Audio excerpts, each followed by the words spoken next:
are live, you are live.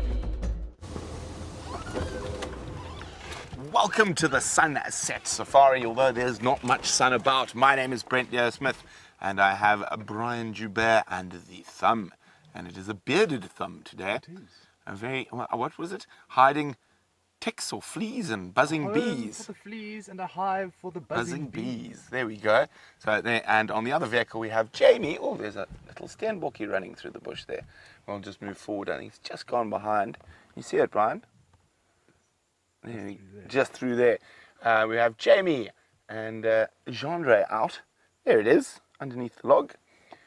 On the other vehicle, and we have Geraldine and Louise in final control. Now, this is the area where Tingana was last seen. Oh, look at that, a little nose through the gap in the wood.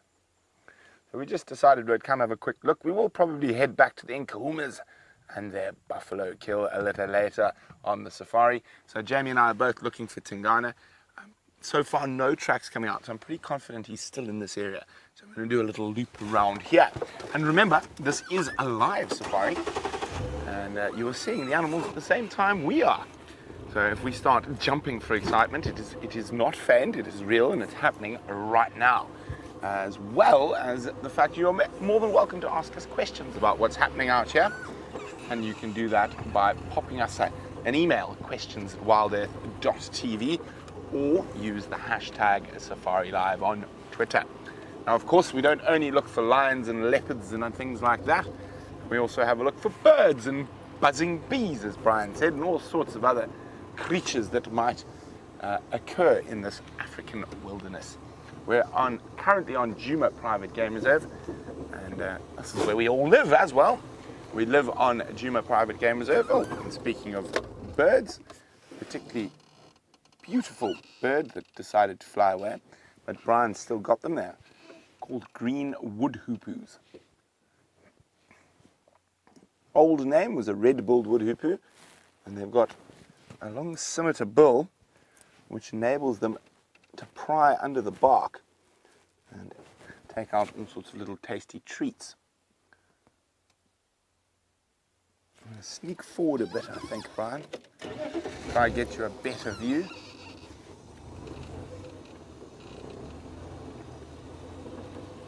There we go. Oh, he's going into a hole. Now, there's actually a little bird party around here, but let's have a look at the woodhoopoo first. There we go. Sort of a wonderful iridescent greeny blue, and they get their name from. And a very distinct red bill, which hopefully we'll see shortly. Now, they live in little flocks. Oh, there's another one.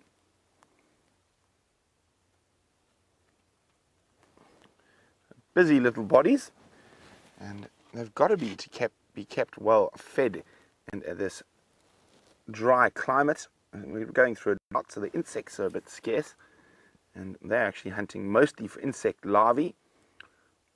And we can see that wonderful scimitar-shaped bill.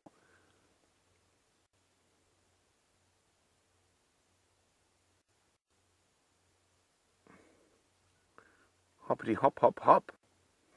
There's incredible claws there. Oh, off he goes. Now, if we go just beyond the Bryan, to the right slightly, and then there we go, you can have a look. There's some white-crowned helmet shrikes as well, another very pretty bird. Also a bird that lives in flocks.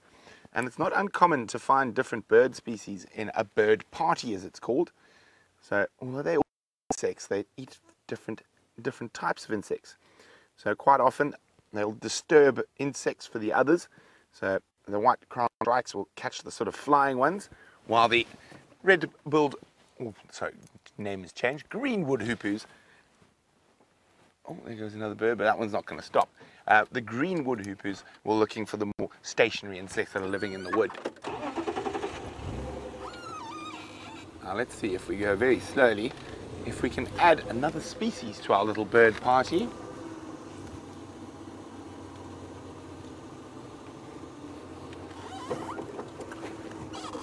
I can't really see, I only see the woodhoopus and the helmet shrikes. There was an emerald spotted wood dove, but it just flew through, wasn't stopping for a chat. Hi Susie. Susie says she hopes it's another day of cats. Me too. Susie, we're going to look for Tingana. And if we don't find him now, there's always a strong possibility he's going to pop out later. Maybe around Quarantine or Gallagher, heading for a drink. So keep an eye on that Djuma Dam cam in case that leopard pops up there. And of course, there's on a buffalo kill in Arathusa, so we will go there a little later.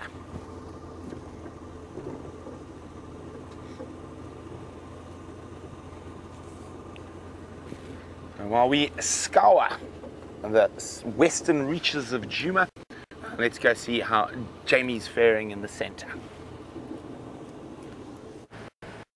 Good afternoon and welcome to the Sunset Safari. Indeed, my name is Jamie, and this afternoon I have Jeandre on camera with me. We've recently been nicknamed by one of the children watching us as the Mocking Jays. That was her decision in terms of what we should be called, since Brent and Bryan have got the honor of being the killer bees. Right, so Brent is scouring the western region, so are we actually.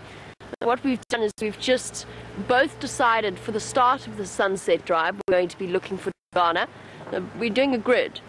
Brent is doing a box on one side, I've done a box on the other side in terms of where the roads are, and we're both having a look out for Tingana's tracks. But since we haven't had any luck here, I'm going to start moving on and leave Brent to his search of Tingana. He hasn't popped out here, so I'll be able to tell that to Brent, and therefore he'll be able to narrow down exactly where he may be. But yes, some really exciting news coming out of the Sunrise Safari, which of course I was not around for. But it turns out that our speculation yesterday about there being an extra set of Nkuhumas cubs, a slightly younger set, has proved to be absolutely true. Ephraim's suspicions correct. There were 3 more little additions seen this morning.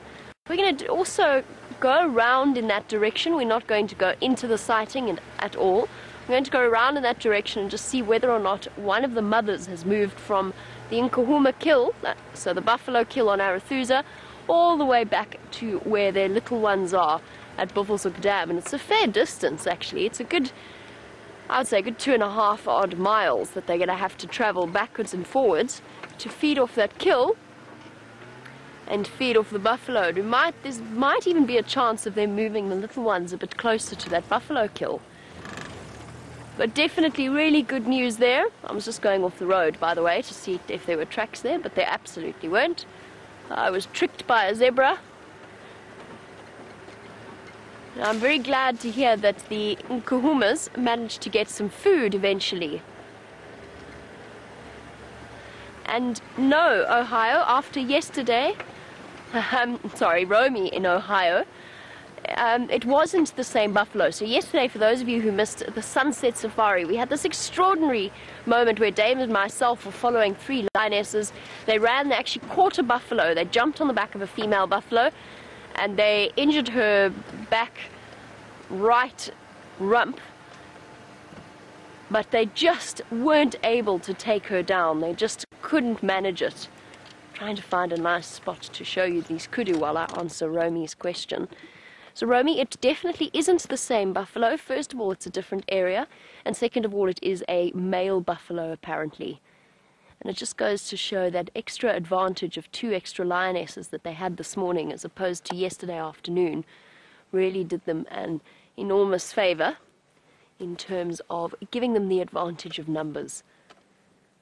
I don't know whether Brent has chatted a bit about the wind, but there's a very strange weather this afternoon, as is typical of July.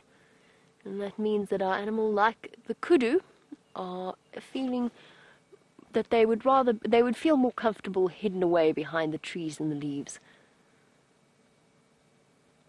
And it's amazing how you actually start to, on these live safaris, you get to start to know individual kudu and individual herds of kudu that hang out in certain areas. They're not territorial, but they do have home ranges, and the home ranges don't necessarily stay the same throughout their lives. But over the passage of 1 or 2 months, you get very familiar with the different herds in an area. In this particular herd, we've been watching their little ones grow up for the last few months, but they're all very hidden, so I think we'll carry on and see what else we can find, because I don't think, no matter where I put us, that we're going to have a good view of them. so it wasn't the same buffalo. The buffalo that we saw the lioness hunting yesterday will be fine. Although she is injured, it's always astounding just how resilient these animals actually are. So she will be absolutely fine. I think that it'll heal up nicely. She might have a bit of a limp for a while. And of course the oxpeckers sitting on it and pecking it won't help. But I don't think it's going to be a mortal wound for her future. And she had a very, very lucky escape.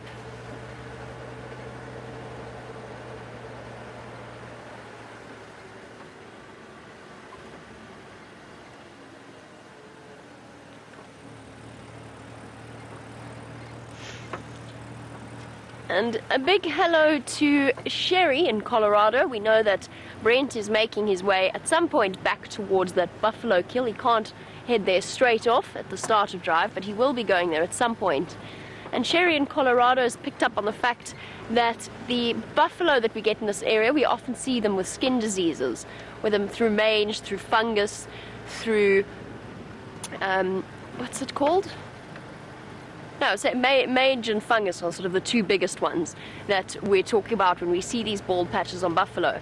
Now Sherry's just wondering, in terms of predators eating prey animals, do they ever get that is it transmitted through that kind of contact? And Sherry, it can be, but the animals have a level of resistance. The one thing that will definitely be passed along from prey to predator is diseases like tuberculosis. So most likely all of our buffalo out here, or quite a large percentage of them, and a large percentage of our lions, we know that the sticks, at least one of the sticks females, is showing symptoms of minor tuberculosis. It's a naturally occurring disease, and that does get transmitted between the different animals. So yes, when the animals feed off it, they do run the risk of a transmission of a skin disease, but it's not as common as we might think. They definitely have a level of resistance to it. And of course those skin diseases, when they do get particularly bad, they weaken the animal to the extent that they can actually, or they often are, the first target for predators like lions, because they go naturally for the weakest link in a herd structure. Although yesterday was absolutely astounding, because this female, she was probably with those males because she'd already been chased by lions at some point in the not too distant past, and she was just incredibly fortunate that she had the company of those buffalo bulls, because in the end that is what saved her life. I don't think she would have survived that hunt. They caught her, they were on top of her when we saw it all happen in front of us, but I don't think she would have survived if those buffalo bulls hadn't come back to save her. And then they just wouldn't let the lions get in to the female, to the injured female. The particularly one large bull kept charging them and chasing them away. So an extraordinary example of the courage of the animals. Whether or not that was a deliberate protection of the female, or whether it was just that anti-predator behavior, it's up to you to decide. But either way, it made for some extraordinary viewing. It really truly did. And it's one of those things that we will get to see throughout our time on the live safaris. I'm going to concentrate on checking for tracks in this area, just to check the last road that Tingana might have popped out on. And while I do that, let's head back across to Brent and find out what he's up to.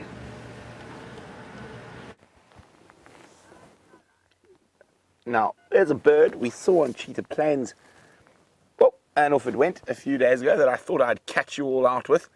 But I was proved what great birders some of our viewers are. And it was a brief view there of a yellow-throated petronia, or yellow-throated sparrow. So I just saw where they lost Tingana this morning after we had him in this block. So I'm just going to tell Jamie exactly where. Jamie.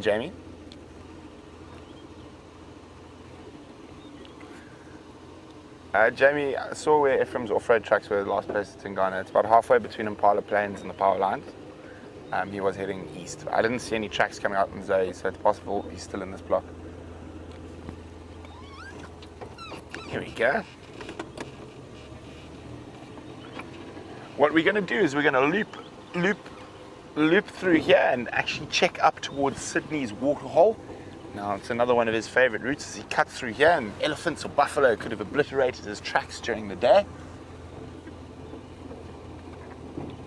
And the weather has been quite strange today.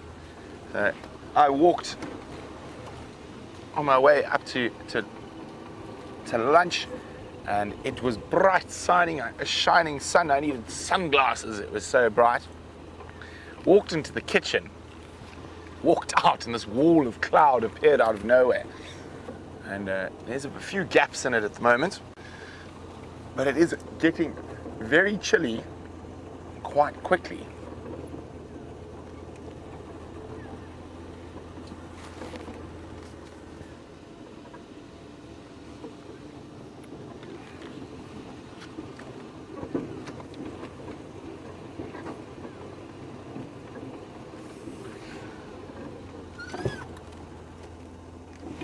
Hello. Oh, don't fly, I won't move. Oh, oh, it didn't fly far at least. But it flew to a worse spot with the light. Little Cape Glossy starling. You can barely even see the orange eye in this light. There we go. Bryan's doing some camera magic. Oh, we're having quite the birding start to the sunset safari. Now, I think that's how we started the sunrise safari, looking for birds, and we ended up with cats. So maybe we'll just stick to the birds and they'll lead us to the cats.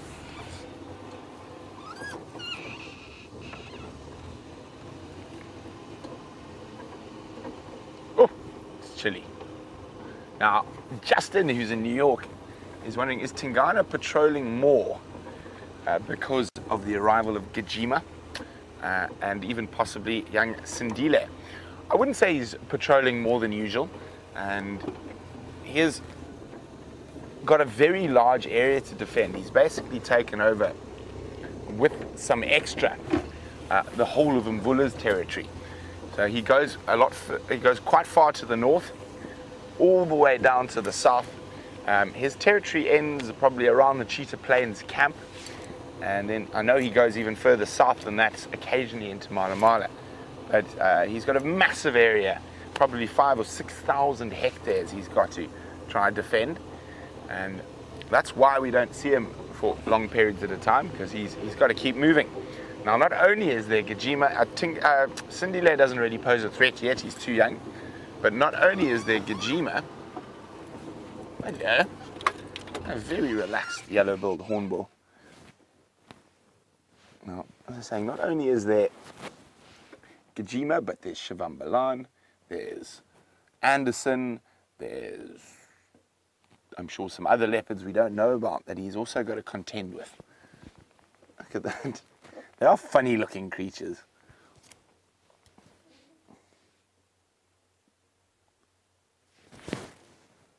Anyway, give the beak a bit of a clean, and you can actually see how they use their beak. You can see it's very worn, and the dark stain, whoop, off he jumps, around the base of the beak.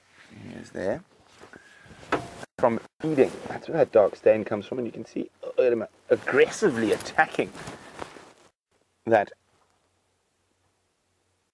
ball of elephant dung, but you can actually see that he's after termites. So the termites are eating the elephant dung, and he's just broken up where they've been eating, and now picking the individual. There we go. So he breaks it open there. Now that's easy work for a hornbill's beak, and having been bitten by a hornbill before, I can guarantee you it is quite painful.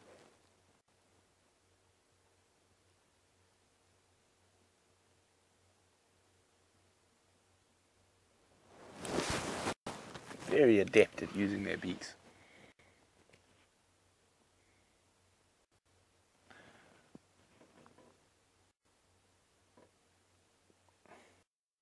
I think they always look like they're contemplating life.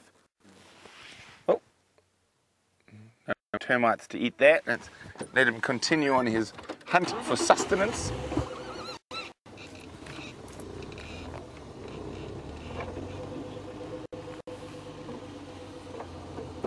So I just want to double check that Tingana hasn't possibly snuck across Vuyatela access road. Just go very slowly. And nice thing about going slowly on game drivers, you do see quite a lot more. Of course, it's fun to speed to a sighting, but while you're looking, it definitely pays to go slower rather than faster.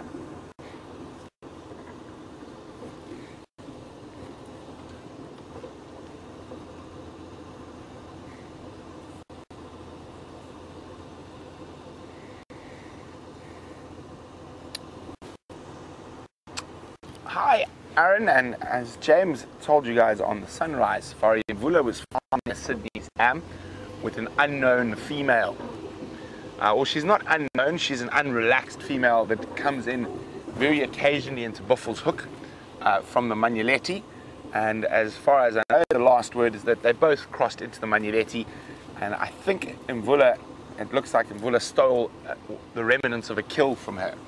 So he was just taking advantage of a free meal.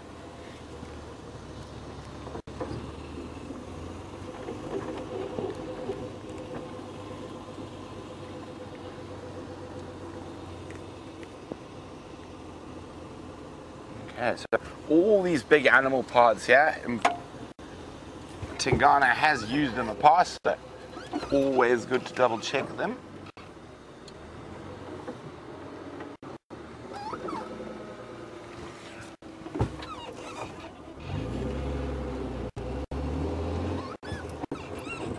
There's multiple paths that cut through this area. Animal highways.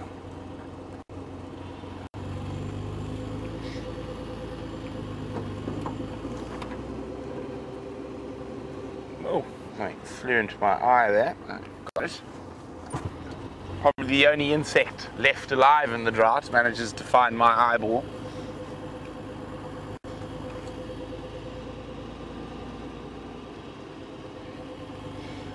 I deal with the flying fiends of Djuma. Jamie's got the animal that is actually the emblem for the Sabi Sands Game Reserve. The emblem of the Sabi Sands is not a tree, but in fact a waterbuck that is hiding behind it. Now, Brent's not the only one that's having trouble with a flying insect. I've got a fly that's driving me absolutely batty. It appears to have sort of attached itself to me in a rather determined way, but anyway, it's moved off now. So, no, it hasn't. Go away! It keeps going into my mouth. It's so unpleasant. It's of course looking for moisture, but I'd prefer it if it didn't find it in my mouth or in the corners of my eyes. Immediately as I drive up to these water, the air is filled with the scent of them. They've got a very, very particular pungent smell. Oh, cute. Are you playing peekaboo over Mom? How sweet is that? Just a little set of miniature ears and a miniature bottom sticking out. Baby waterbuck, much, much larger than when we first started seeing it in this area. Oh, still looking to suckle. I don't think it's going to have any luck though. I think its age of a couple of months, it will be fully weaned. Staying close behind Mum. As I said, particularly because we're downwind of them, we've got the very strong scent of waterbuck washing over us. And it's a very musky, I'm not quite sure how I would describe it. It's quite an oily smell that they exude, and that, of course, is because it comes from the oil that coats their fur. And there's a story that goes, or a rumor that goes, that it actually makes them inedible, and that the predators don't like them. They don't like the taste of it because of that smell offends them. Absolute nonsense. There is nothing that would stop a pride of lions taking down a waterbuck if they happened upon some, and if they were hungry. There's no evidence to suggest that the smell of waterbuck deters predators in any way. And when you think about what the lions eat, what we've seen them eating, and hyenas and leopards, the quality of their food, when it's sort of 5 days old and it's 40 degrees every single day, or 115 odd Fahrenheit every day, and it starts to go very slimy and very revolting very quickly. If you've seen lions eat that, you cannot possibly stretch your mind to believe that they would be deterred from munching on a waterbuck just because it is slightly pungent. And it's not a horrible smell at all.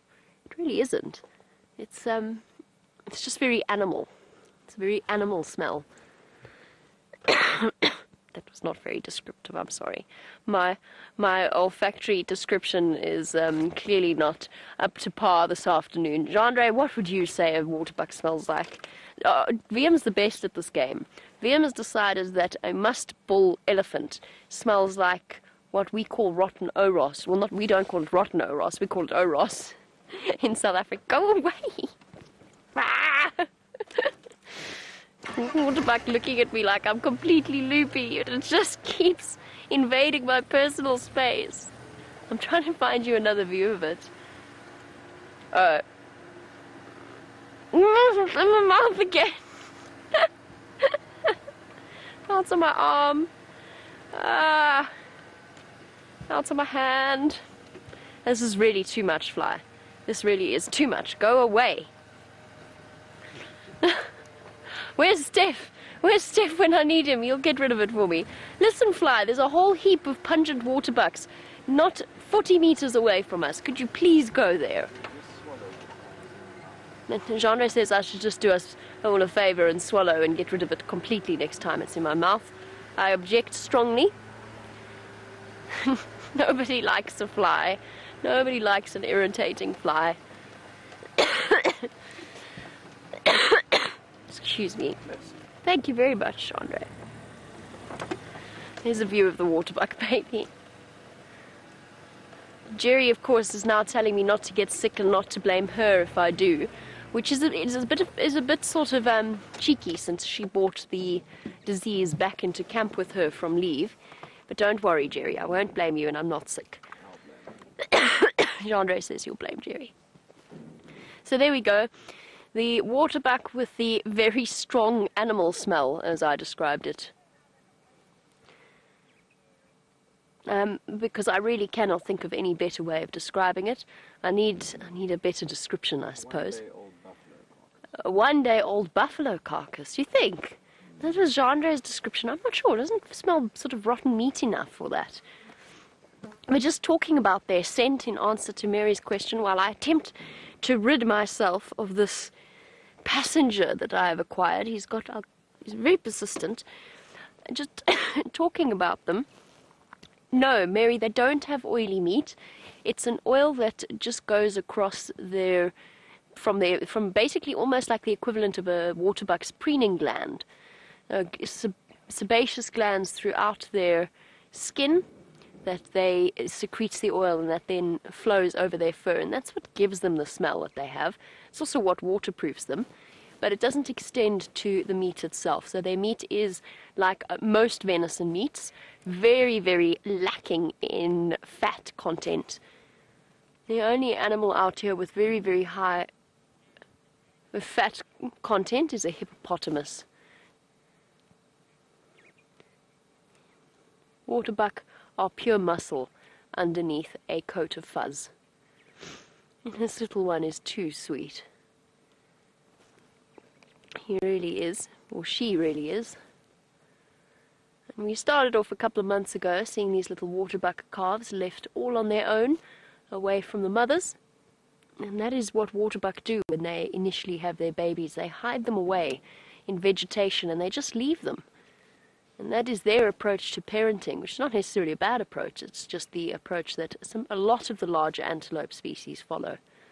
Essentially just leaving them behind so as not to draw attention to them. And they instinctively stay dead still when predators approach. Even to the point that I've occasionally encountered roan and sable babies, and I've been about 5 meters away from them before I've spotted them on foot. Not here, elsewhere, where there's slightly higher concentration of those antelopes. At this age, if it were a boy, it would probably have horns, so it's most likely a female.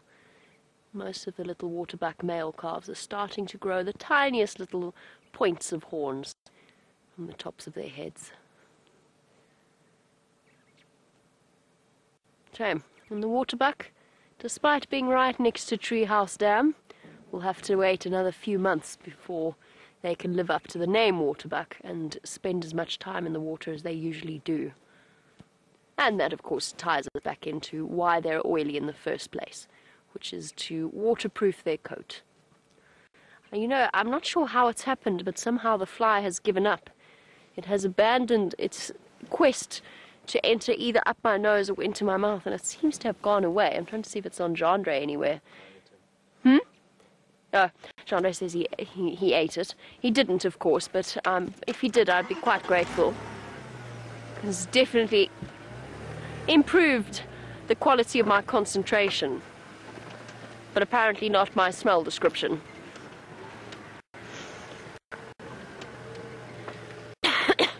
So Brent just updating everybody. Oh, excuse me. Let's try that again. Brent just updating everybody on the Game Drive channel about the fact that he cannot find Tingana, but that he might be going for a little bit of a walk at some point in the block. So we're all obviously very keen to see him, and we are not alone in that regard. We seem to do relatively long stints without spotting Tingana before he returns.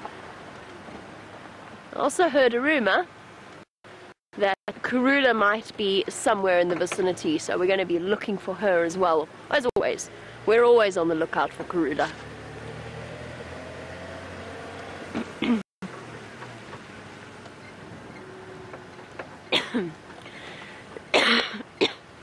Here we go. Jerry.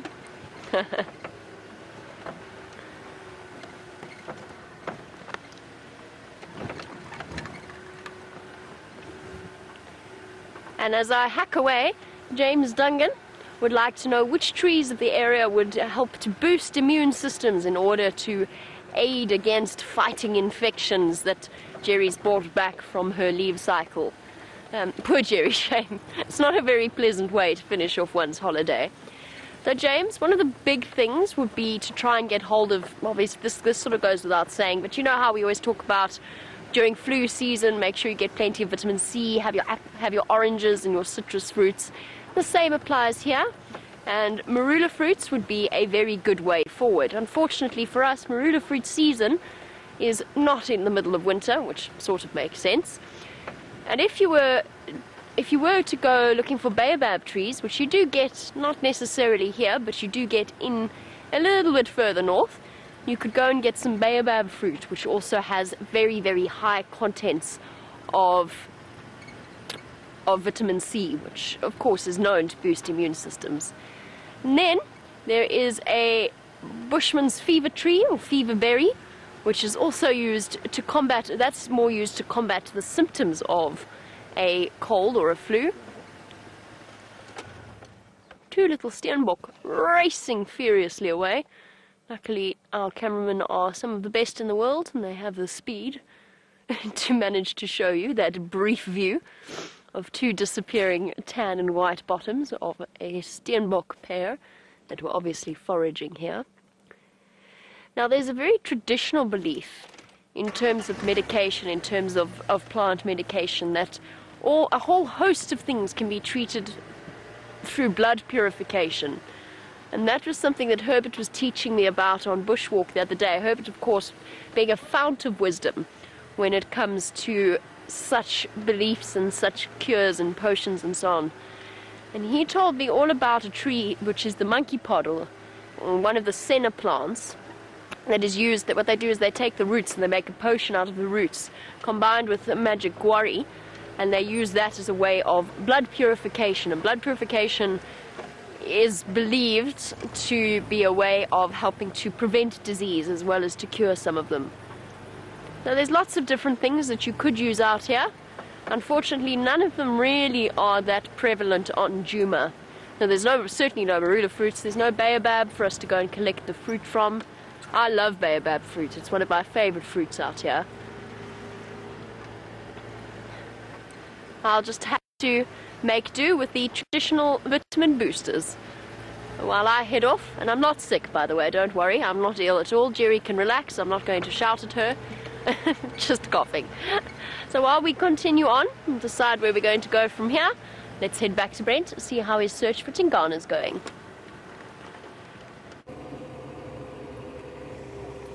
We've done a big loop around this area and we haven't found any tracks yet of Tingana, so I think we're going to head back towards that last position. I'm just listening to where Ephraim last had him.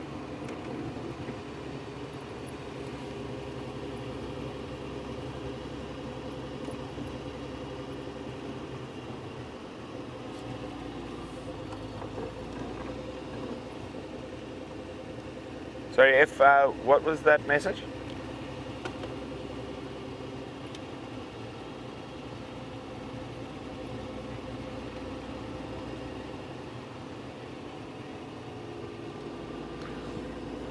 Oh, very, very interesting. Copy, thanks. So it seems like Nkuhumas actually is mating with that female. And he's been seen on the fence line on the entrance road in the Manuleti mating. Copy, thanks, F. I'm going to do Impala Road. I've done Zoe's, no tracks. I'm just going to check where you last went in. Maybe he's Lioness Shidulu there somewhere. Okay, so there we go. Very interesting. So one of the cheetah plains drivers saw Nkuhumas and that female mating next to the fence line.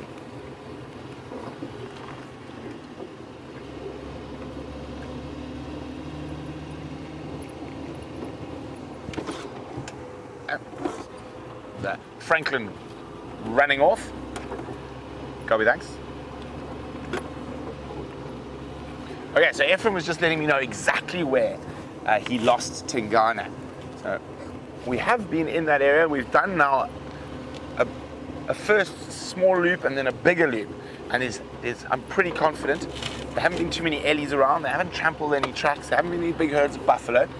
So there's a strong possibility that he's having a snooze. And you might have heard me say it. He might be lala on a shidulu. That means he might be sleeping on a termite mound. Shidulu is the Shangaan name for a termite mound.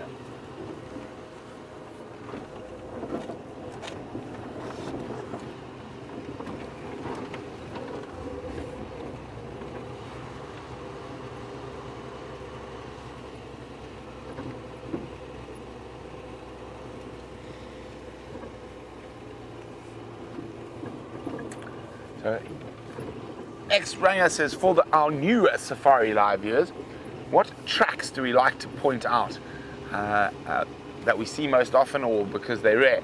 I think probably lion and leopard are the ones we probably point out the most because we are quite often looking for them. And then I think we do almost all the tracks. One of my favorite to point out is an aardvark track because it's very, very distinct and very unusual. This morning we did some honey badger, not honey badger, it was a porcupine track this morning. So it all just depends on the day which tracks we point out. Normally we do a lot more tracks in the early morning, and that means there's been no wind during the day, so the tracks are much more clear, and especially as that sun sort of pops out, it throws a shadow, making them a little bit easier to see. In this type of light, tracks are actually quite difficult to see, and especially with the camera. So when we do tracks, it tends to be on the sunrise safaris, unless we've got a really nice track that's easy enough to see that we can show you.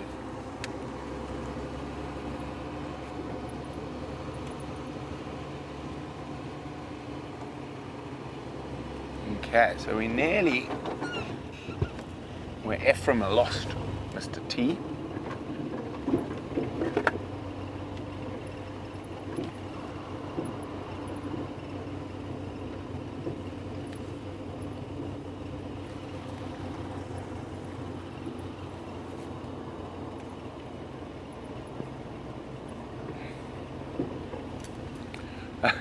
Aaron says, oh, Nkuhumas, you just can't keep that old boy down, the legend.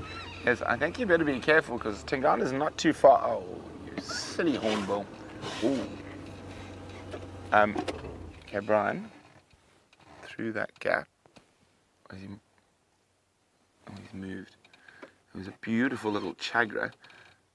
Oh, he's moved a little bit further on. I'm just gonna. Don't fly when I start, please. Oh, there. Okay, so he has flown into there. That pile of wood there.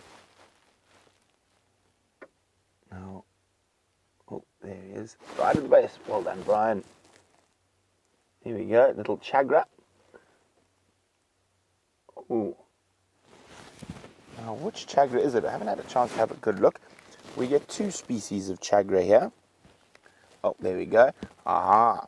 Now, for our birders out there, this is a nice tough one because we're only catching glimpses of them. But who can tell me which species of Jeandre are we looking at here? And if you know the answer, send it through to us on questions@wildearth.tv or use the hashtag SafariLIVE on Twitter. So let's see how good your birding is today.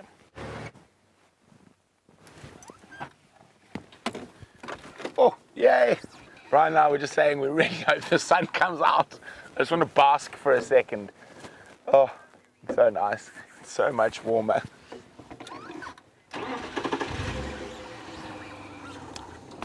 Now, hi Lynn. Lynn in Florida is wondering why some birds hop and others walk.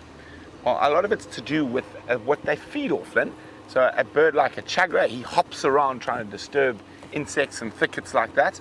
So that's why they hop. And a bird like an emerald spotted wood dove that eats a lot of grass seeds doesn't need to hop around and rush around to try and get its meal. So that's the main reason.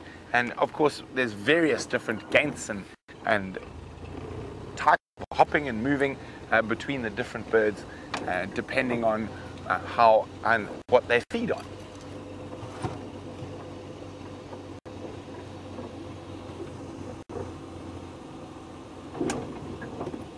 Oh, so nice to have the sun at my back warming me.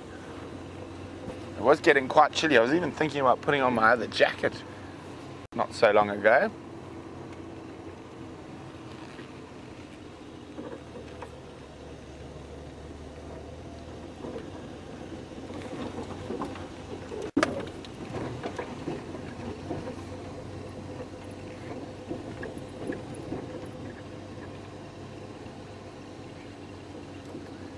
So apparently, quite a few of you are wondering how I got bitten by a hornbill.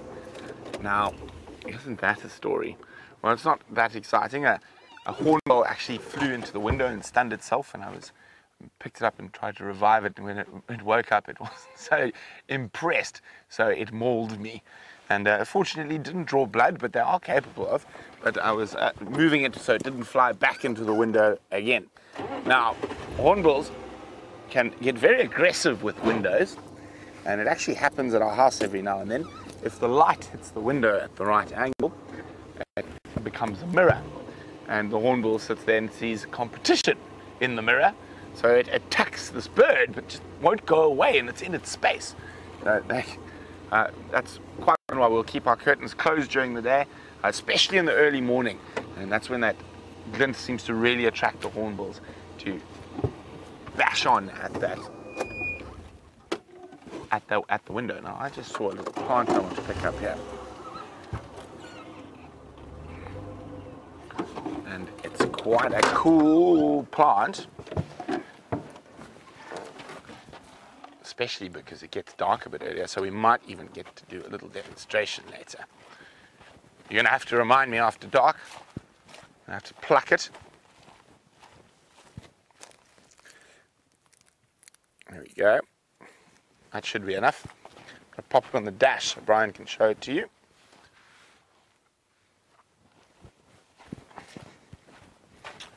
There we go. So that is a wild Franklin. That is wild cotton. Now if we have a look at it, now it's been used by lots of people over the years to do lots of things. So it's used to stuff pillows, mattresses, and of course what happens is you remove all the fluffy bits, you keep the fluff, and there you can see there we go. There's actually a little seed in there. Let me get my knife. And I'm going to just take that seed.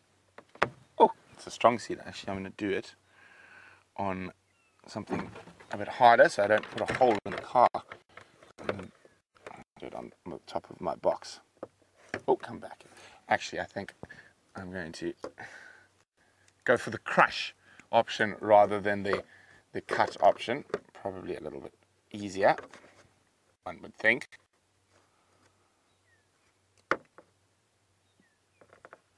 There we go. There we go. So we've cut the seed in half now. And you can see, I'm just going to clear some of the fluff out of the way. And can you see on the inside there, Bryan? You see that little white there. Now, the original sort of Dutch settlers here would collect these seeds, crush them up and get that white center out. And it can be used as a gunpowder replacement. So it's highly flammable and very, very fascinating. So a very useful plant for the early settlers in Africa and of course also for the native indigenous people. It's got a few medicinal uses, but mostly used as a sort of gunpowder replacement when they run out of gunpowder, or for stuffing pillows and mattresses for a bit more comfort.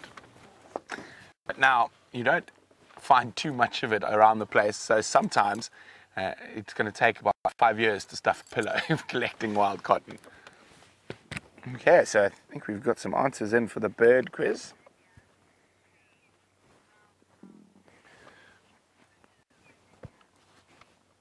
Well done to Stuart, Virginia and Tay. You got it right. It was a brown-crowned Jeandre. Now I'm going to show you the difference. Is black-crowned that way? No, that's a southern brown-crowned, black-crowned. So you can see that very distinct black head, but also the grey underparts. And if we go forward again,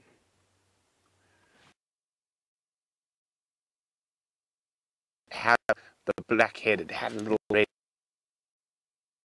a black head, and the black and white is not quite as, well, the white's more pronounced than the black in the brown-crowned Jeandre. Here we go. Well done, guys.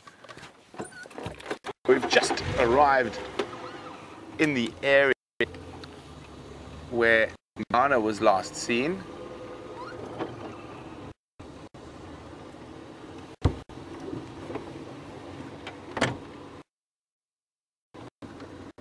There we go. Have a look up there, Bryan. You see it?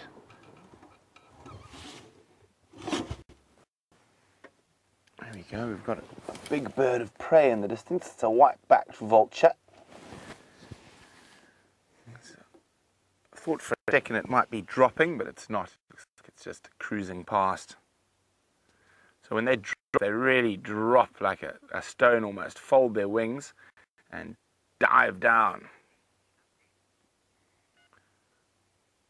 So I'm about to go take a little walk, see if I can find Tingana in the bush here. And while we do that, let's go see what Jamie's up to on the other side of Djuma.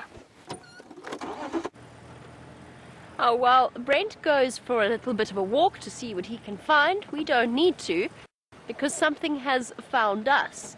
And I'm just, obviously, some of you are picked up on whatever's happening there. I'm going to try and see, what have we got here?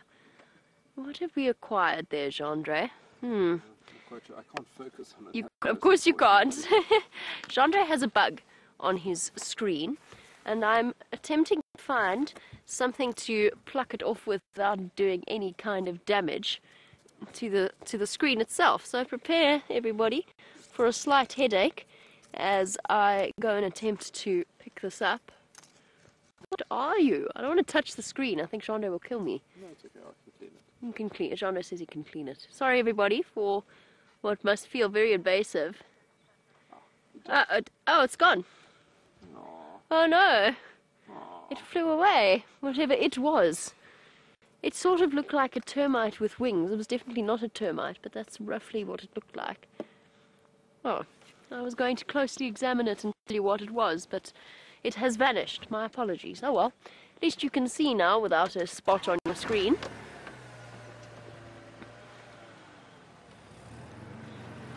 Oh, it just goes to show sometimes things come to us.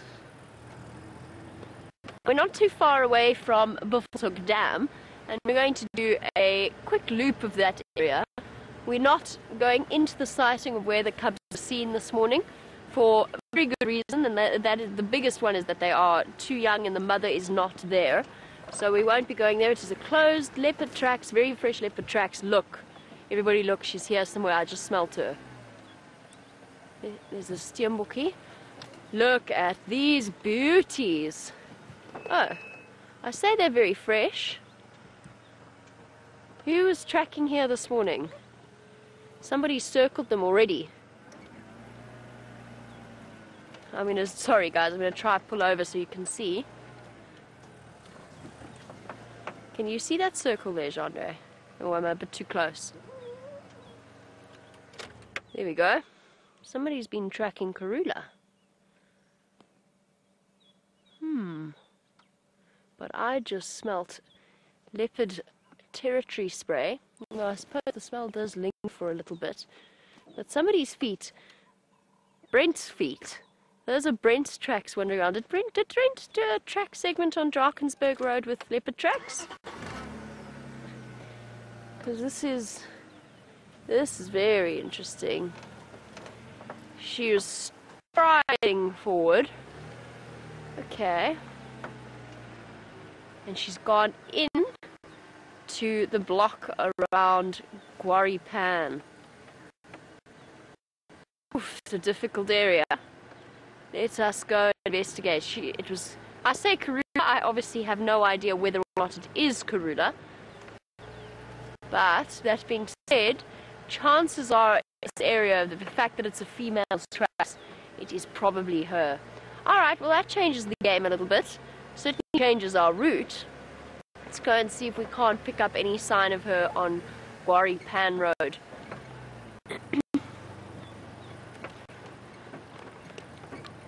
Stations, these Nkuhumas form Fuzzy Ingwe on Drakensberg Road between Central and Djuma Pan. Were they called in this morning?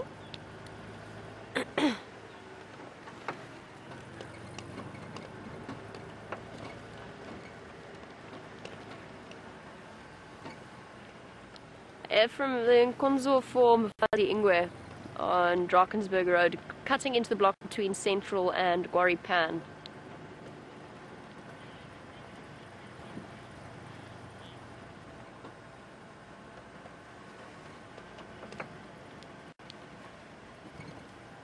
Okay, copy that, thank you. Well, Ephraim says that those tracks crossed on Pipeline Road to the east. That must have been she went in like this, and then that's obviously why I had to call in that on the Game Drive channel to, rather than to waste too much time searching, to actually go and investigate.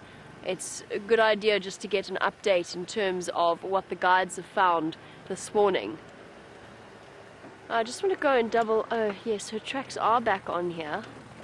Oh, how terribly sad. I got so excited. I thought that Karula was going to be somewhere here, but her tracks have come back onto the road. She obviously just cut the corner. So her tracks back on, and now I think I'll be able to find a nice spot for me to show them to you.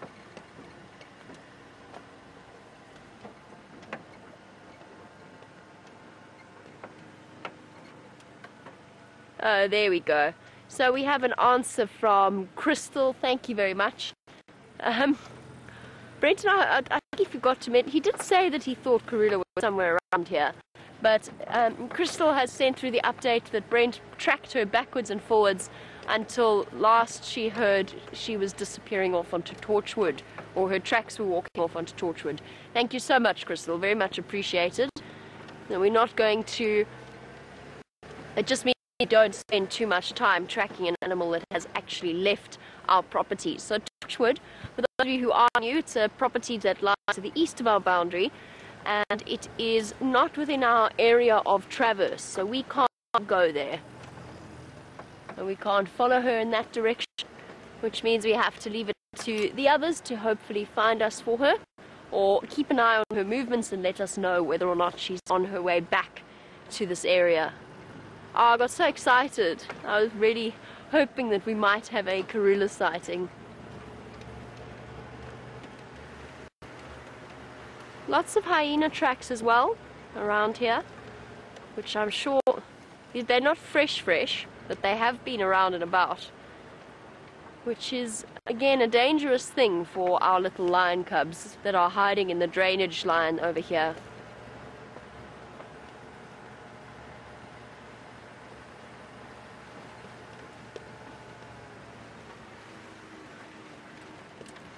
And there we go, we've actually got a question from James Dungan on that very subject, which is, in terms of, do we have a lack of hyena sightings because they have booked out due to the high concentration of leopard and lion cubs? There is definitely a potential argument in terms of the almost constant presence of the lionesses in this area, the Nkuhumas in this area. They've been clearly planning on denning around here for weeks and weeks, that we've just been seeing them more often than we usually do on Djuma, or at least more frequently on Djuma. Now, James, I think you're right. I think it has to do with the lion population, or the current area of their home range that they are utilizing. I think that might have been why they've moved their den sites further to the west of our Traverse area. So that's what I think has happened there. Leopard cubs probably make less of an impact, but then we've already speculated, and I think we're all convinced in our own minds that the reason that Karula hasn't denned in her usual spots close to the lodge itself, or didn't den with this set of cubs, was due to a high concentration of hyenas. So the hyenas are around. I think they're on Simbambili, but we don't know with 100% certainty. Jeandre tells me that she wasn't around the Galago shortcut den when they went to check this morning. She has not been around. The one new mother hasn't been around there for the last 3 days, which does make me wonder whether or not she has decided to move the cubs somewhere. So we'll check the Mbubu Road den, I think, today. There's still lots of hyena tracks around, so it doesn't necessarily mean that she's gone for good, but she might have decided that her cubs are now old enough and strong enough, not that they're very old or very strong just yet, but they're definitely more robust than they were 2 weeks ago. She might have just decided that it's time to move them to the rest of the safety of the clan. Not 100% sure.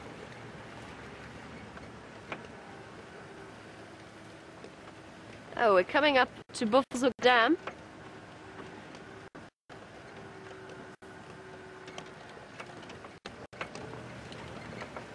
Well, I keep an eye out for hyena tracks in the den sites. I'm with Chris Rogue as well on this. Chris Rogue is one of our very long-term viewers, and she's very much hoping to see one of the hyenas like Madam, the matriarch of the clan, soon.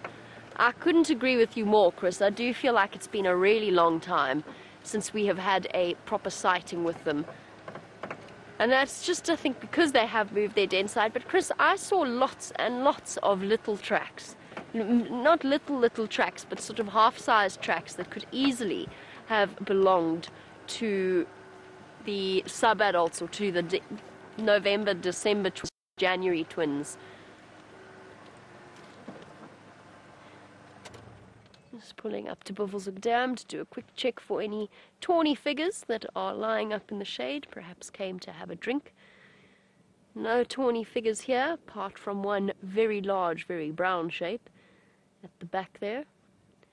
Our now almost ever-present hippo, that very, very soon is going to have to start thinking about and finding a new place to go and spend its days.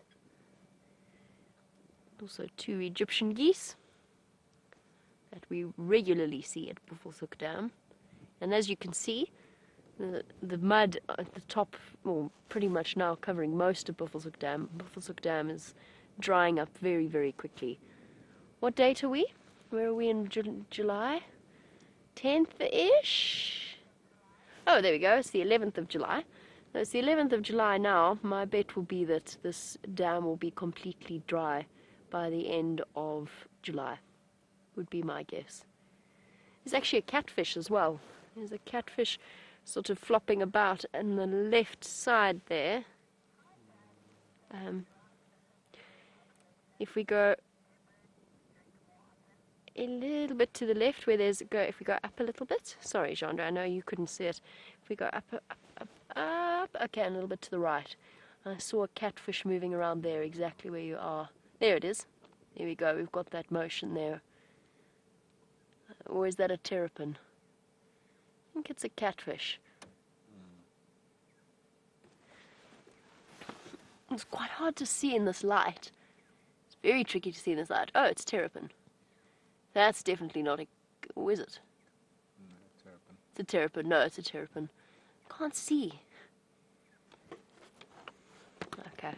I was going to say I'm quite surprised. I hadn't seen any evidence of catfish back in Buffelshoek Dam since they all died off a couple of months ago.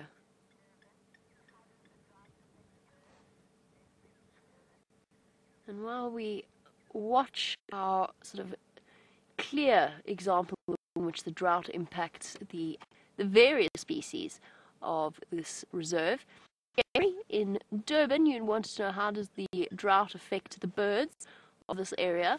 Well, one thing I will tell you, Jeffrey, is that this year was, for me, I was very surprised by the lack of bird life. As we watch our Cape turtle dove trying to find itself a drink. So all of the migratory species, a lot of the migratory species, didn't actually spend all that much time in this northern Sabi sand.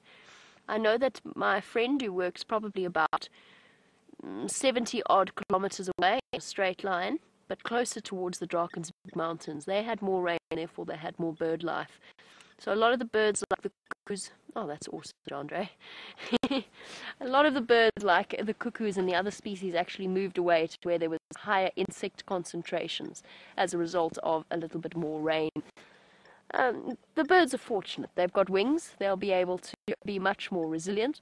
But for things like the seed eaters, the insect eaters, it is going to get more difficult. And I think they're going to struggle to raise chicks as successfully. They might, a lot of the birds have 2 sets of chicks in a breeding season. And I think a lot of them are going to be limited to at least to 1 set of chicks rather this year.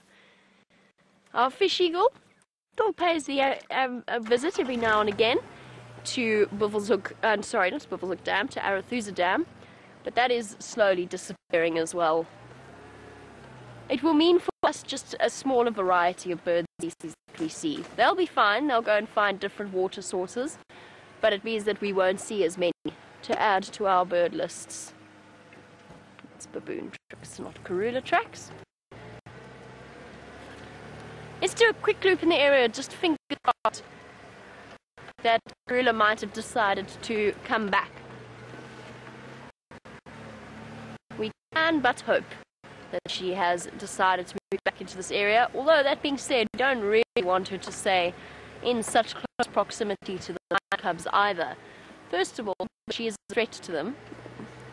It's a small chance, but there is a chance that she could be a threat. Secondly, when the adults come back, they're definitely not going to take kindly to her presence in this area.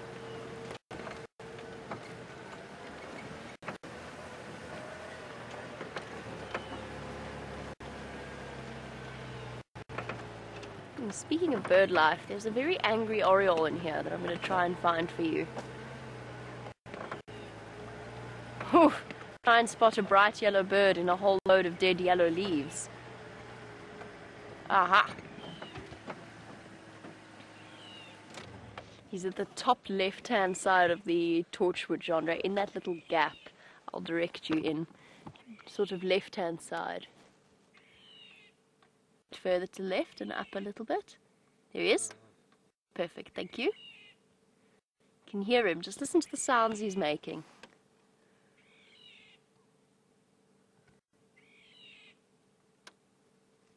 Can you hear that? The second oriole call is definitely not nearly as pretty as the main whistling sound that they produce. It's a lot harsher. He was calling to another one, but I don't know where the other one is. Stopped responding to it. Might be a little bit of a territorial battle, or it might just be contact calls between a mated pair of orioles. Okay, let's go check that Karula hasn't come back to us. I'm really hoping that she has.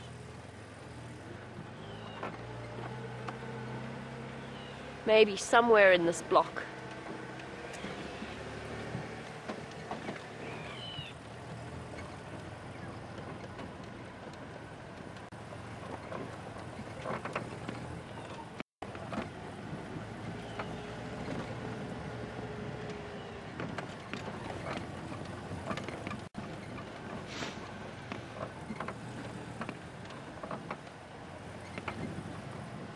Having just moved away from Buffelshoek Dam, bear with me, I'm going to be concentrating quite hard on making sure that Karula's tracks don't come onto this road. And it's quite a tricky road to spot tracks on, so I'm not going to be looking back at you all that frequently. But while I double check, having moved away from our hippo sighting, Rich in Ottawa, welcome to the Sunset Safari. You were wondering whether or not, because we're seeing this disappearing dam, whether hippos migrate, and that you imagine that it would be quite a laboriously slow process if they did. They don't migrate, although they can move, and they do have a good 4 million hectares worth of 8.5 million acres of unfenced conservation area that they can move about in. That being said, it's a long distance for them to travel, and they don't necessarily know where there is other water. So they're not migratory species in this area. They do move between different water points where there's more water than others, but they don't necessarily know to go. Look, with our hippo, for example, they don't know to go all the south to the Sabi or the Sand River. They've been brought here by the presence of artificial dams, and as a result, now that we go into this drought season without being able to fill the dam sites themselves, they are not going to be able to survive. But Rich, it's not necessarily the loss of the water, although that will contribute tremendously. Hippo are really struggling at the moment to meet nutritional needs, and that applies throughout most of the central and southern parts of Kruger and their surrounding reserves, which is where fall. It's going to be a very, very difficult time for the hippo, and we're going to see some incredibly tragic scenes over the next few months, as because they are bulk grazers, they're not equipped to deal with any other kind of diet, and there is just nothing for them to eat. And to make that trip that they would need to make, I think I see a lion. To make that trip that they would need to make would put tremendous stress on their bodies. Am I crazy? I might be. Do you see it, Jeandre? I don't see it either now. Right. Well, it was a happy thought, but I think I don't even know where I saw it now. Oh no, not another lion log. It's becoming far too much of a pattern. Well, I attempt to redeem myself and just double check that this is not in fact a lion and is in fact a log. No, it's a log. Oh, that's embarrassing. I wish I hadn't realized that before sending you back over to Brent, which is what I'm going to do. I'm going to send you back over to Brent.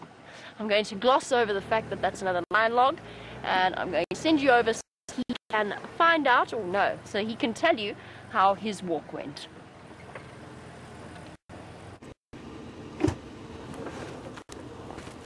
Well, unfortunately, I didn't find Mr. Tingana while I was walking. I did find a couple of his tracks.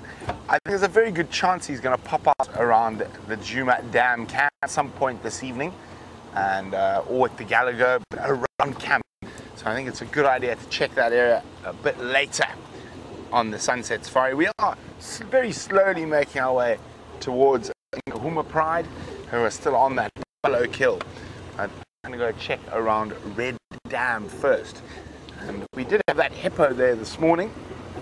It could be interesting to see elephants. And it seems like the Eddies moved away. I mean, we're not seeing as many as we were a couple of weeks ago. But they do move in cycles, so they should be back at some point.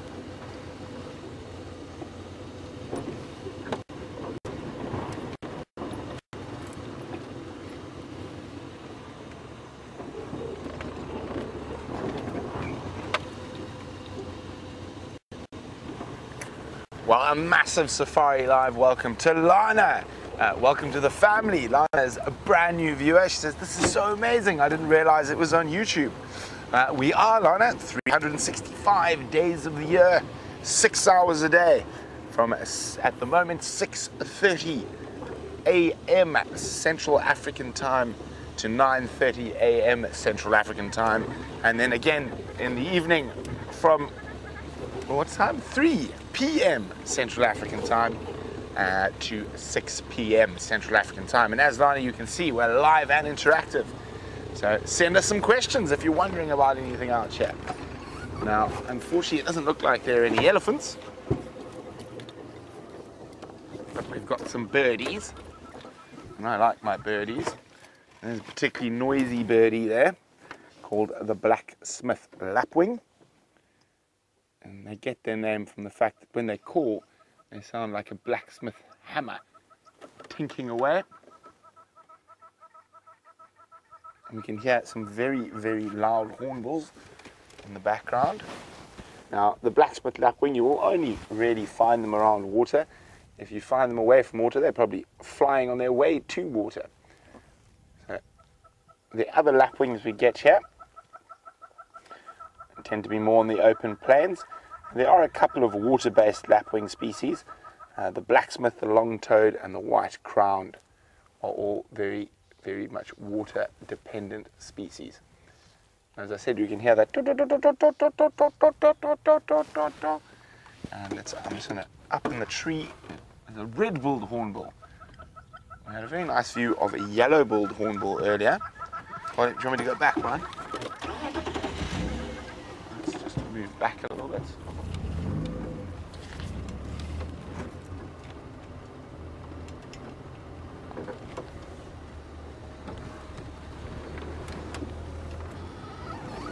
Here we go.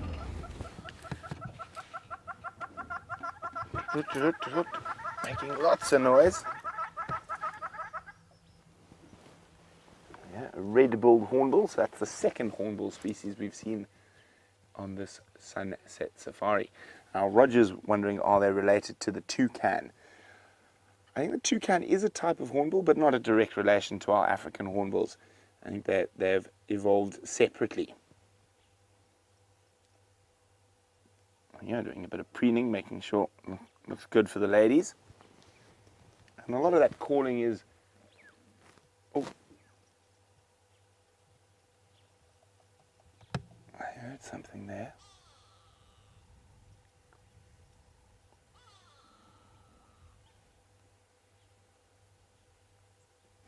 Not sure what that was. We'll just have to keep listening out. There we go. Let's leave the hornbill while he preens away. We're going to keep meandering through, see what else we can find. And I can hear another bird, but he's right in the direct sunlight, so we're not going to stop for him just yet. It's a grey go-away bird. You hear him saying, "Come on, come on." Probably one of the least attractive calls we hear regularly out here in the African bush is that of the grey go-away bird. Now, apparently there's a lion or a lioness, Jeandre, on the Djuma Dam camp, because one has a mane, one hasn't. There we go, a lioness. Hopefully Jamie's close by. It's very, very possibly the mother of those cubs we saw.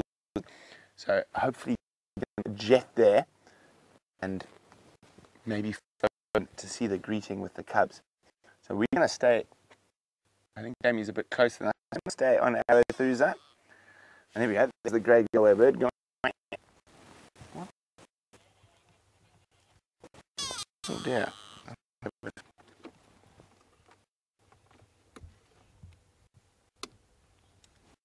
Radio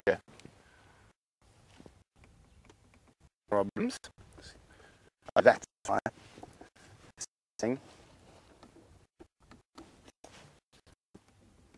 Back off basically. So you can see it's eating some leaves. Normally they prefer to eat fruit. Eating fruit, I do apologize. No, it's not eating fruit. What is it eating?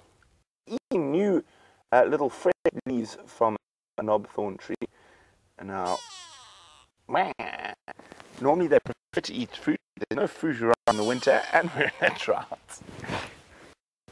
Complaining much about the lack or the quality of food that's around.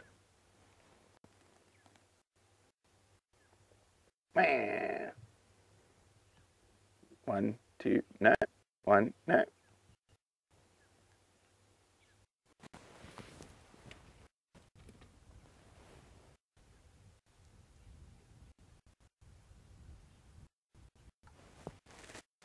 I'm having some my radio. Strange.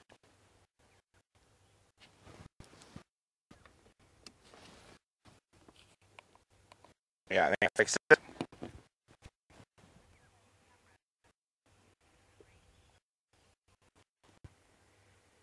Right, so we're going to keep moving, and while we do that, we're going to actually send you over to the Djuma Dam cam so you can see that lioness while James is on her way there.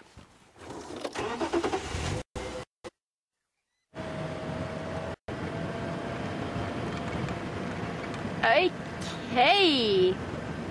And how exciting is this, everybody? There is a lioness drinking at the Djuma Pan, and we are racing there as we speak. Unfortunately, I'm about to go through a black hole signal-wise. I've just realized where I am.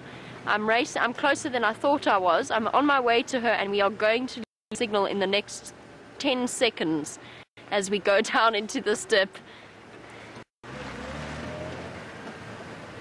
Let's stay with our lioness.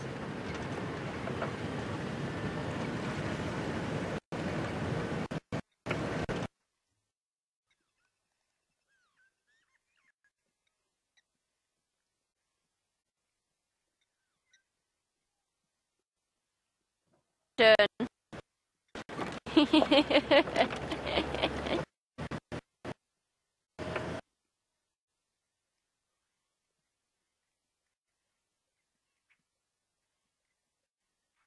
Towards us, and we can almost guarantee that it's one of the Nkuhumas.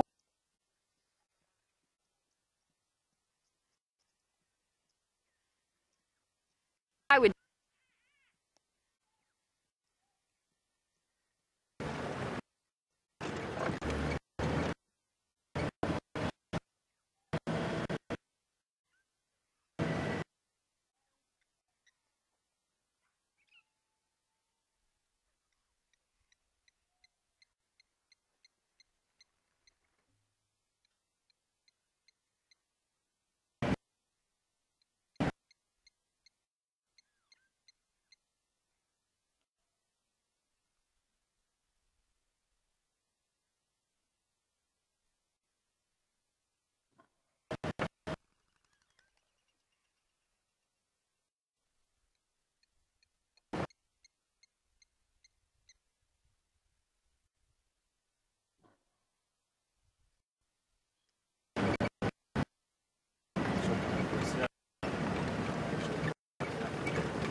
Okay, well, the perfect thing about this situation is we are coming from one side, the lioness is coming to meet us, and we should have visual of her in the next, I would say, the next minute or so. And we can almost guarantee, was what I was saying earlier, that this is one of the mothers of the cubs, and she might be heading straight back there, having filled her belly for now, heading straight back towards the cubs to go and feed them. It'll be really, really interesting for us to know which route she takes. Which direct line. I think she's going to lose us in the drainage line systems, but I think that we'll find her again on the other side. We should. Hello, Zebra. Don't worry. Actually, do worry. There's a lioness coming. But she's probably not going to try and hunt you. Okay, we're coming around the corner now. We've been zooming south along Gowrie Cut Line, for those of you familiar with the area. And we should encounter her in the next few moments, coming out on the dam wall on this side. And as I said, we can almost guarantee that she is going to be coming straight towards the cubs. Now if she goes over the dam wall now, then we'll know that she's going to pop out here. Okay.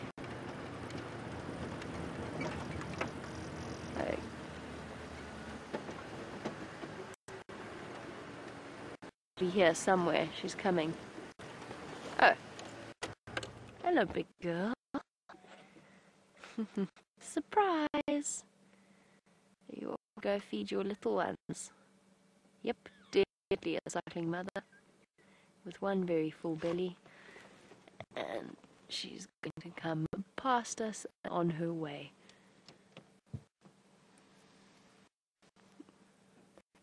She's terribly smelly. She's definitely been feeding on a carcass.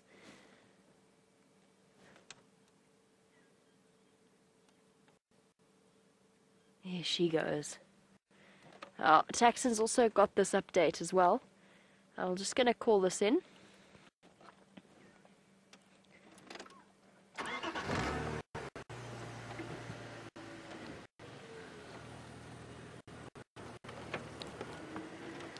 Stations, I've got her here. She's mobile. She's crossed the dam now. She's now mobile northeast. I think going straight back towards the Djuma Pan and Buffelshoek Dam.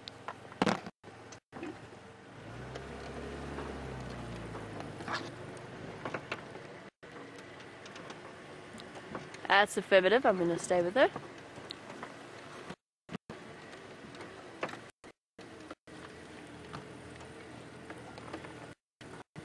Copy. I'm sure she's going to pop out on Gari cut line shortly. So, which route is our lioness going to take?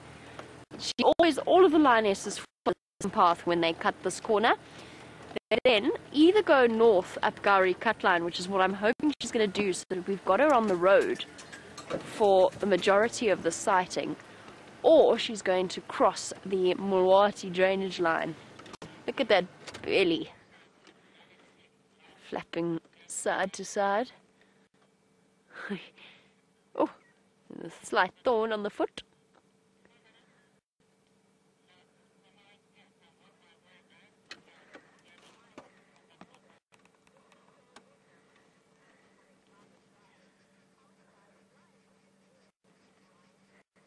And hello to Ryan, who is a new viewer watching in Durban as our lioness cleans off her foot. Let's go catch up with her, and while we do this we can answer Ryan's question. Ryan apparently is thrilled to have found this live drive, and we're thrilled you found us, Ryan. We're on every day, twice a day, and since you're in Durban I can quite happily tell you times without fear of mistake. We are on at 6:30 in the morning till 9:30 in the morning, and 3 o'clock in the afternoon until 6, until of course the seasons change a little bit. But that is our regular time slot. Now you want to know about how many lion prides we have in this area. The answer is, Ryan, we have 2 main lion prides we see regularly, or I would say we see regularly, but we are of course in the Sabi Sands, and this area is one of the highest lion concentrations anywhere in Africa. Let's just stop here. She's seen zebra. She's seen the zebra that we saw earlier. She's not really interested in hunting them. She's just keeping an eye on them. Oh, she's got such a strange walk. Very full-bellied. Uncomfortable. It's not a limp. Okay, let's carry on. Ryan, we've got the Nkuhumas and the Styx prides. They are the ones that are regularly in our traverse area. But, that being said, there are always prides coming and going, particularly with tumultuous moments that we've had over the last few months, and that's because a coalition of male lions called the Birmingham Boys came in and took over about a year ago, and the resultant chaos meant that we saw lion prides that might not usually have been in this area. The Salalas, for example, all the way coming up from Londolozi. Everybody watch heads. Everybody duck. I'm going to get onto the road. We'll find her there. I'm just going to stop. The zebra have spotted her and they're galloping off, but I don't want to add to their stress levels.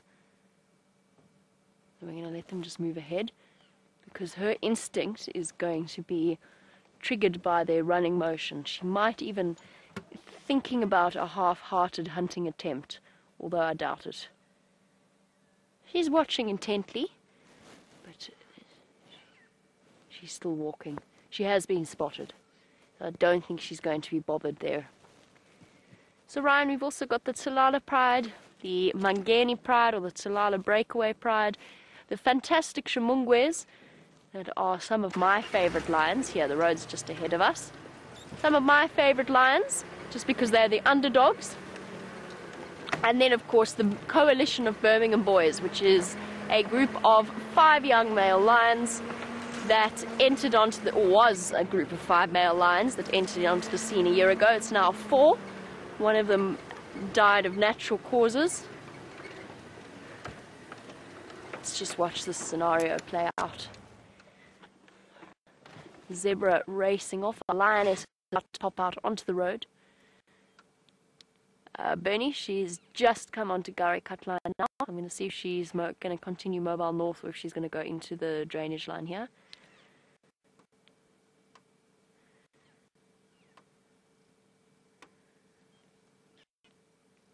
It's one Mufazla. She's on her way back towards Buffelshoek Dam, I think. Here we go. There's at least 2 on their way. I know Taxon was on his way. I'm not sure whether Ephraim is on his way as well, but I know that there were at least 2 vehicles responding.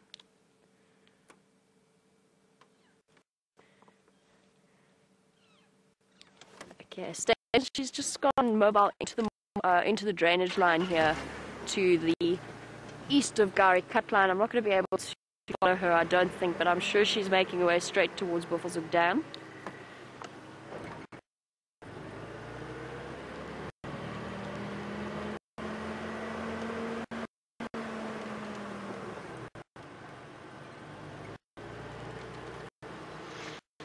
Affirmative tax. If you do that, I'll take Central and then Hyena Road. I'll see if I can catch her there.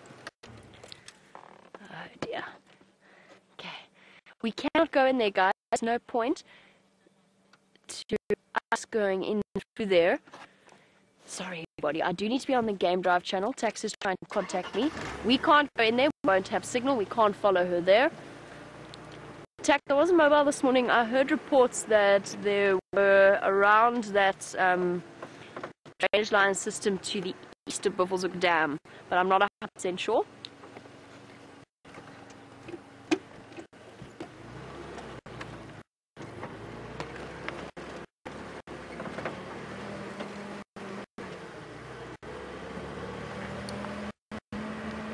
Copy. I think she will come out at some Buffelshoek cut line.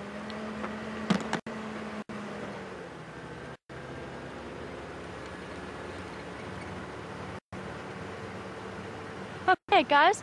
Well, we go and catch up with our lioness. We are going to catch up, and we follow her to Buffelshoek Dam at least. Let us head back across to Brent, find out what we're up to.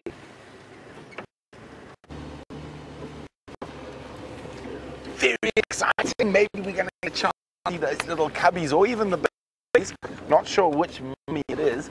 They're very, very exciting. And I've just heard a story that apparently Karula has left her cubs under Chitwa deck. And I'm not sure if it's Karula. It could be Tundi. Maybe Tundi's given birth. So we'll have to wait to hear more on what's happening there. Now, we're on first standby for the lions, so I'm just going very slowly back towards that area. And wasn't it incredible that Tingana was right there, no more than 50 meters from the lion this morning, while they were feeding on that buffalo carcass. Now, that's not usual behavior. I've often had go inspect lion kills, and lions make all that. They have to sneak up and have a quick look, and then sneak off. Now, it's really interesting. Now, I'm fascinated as how far lions might have pulled that buffalo, moved that buffalo, because I was sort of expecting to see vultures in a lot of the trees around here by this time It's been sunny most of the day, and I don't see any. Maybe they're down closer to the carcass. We'll find out. Maybe the lions have moved the carcass further into the shade, or maybe there's another kill that the lions are all feasting upon somewhere else. Oh, the vultures, sorry, are feasting on.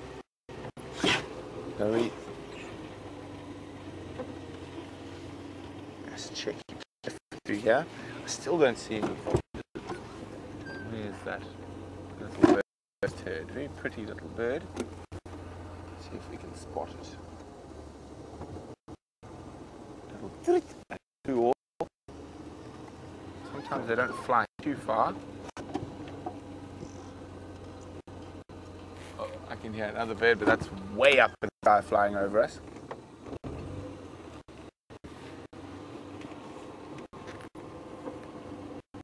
Now I wonder where Shadow is. I wonder where her cub is. I've got a suspicion they're still south there at Hoffman. But fingers crossed he brings the little cub back for another visit. I'd love to see it again after the late excitement when we saw it for the first time on No Wild Father's Day weekend.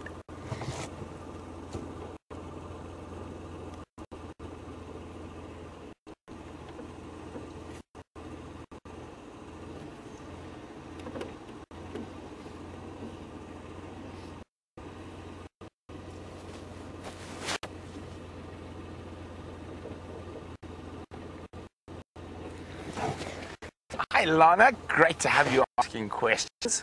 And Lana is wondering what is the drainage like. Now, a very South African term that we use. A South African is a South African. A drainage line or a donga is basically a little dry riverbed or dry creek bed is probably a better word. Now, I've been dying to try out a new toy for a while, and I've got it here now. So we're gonna give it a test. Should we? Shall we? Yes, I think we shall. So, and especially since we've got a few new viewers around, and just to show you where we are and what's going on. Should I put us in the shade, Brian? Would that be better for the screen? Okay, let's do that now. I'm just gonna park our vehicle in the shade a little bit. Where there's not much shade available. Maybe I'll just turn us like that. Get that, use trees behind us. There we go. Okay. So I actually went and took a screenshot from Google Earth, and it's waking up now. So I thought this might be quite a nice. Okay, wake up. There we go. Oh.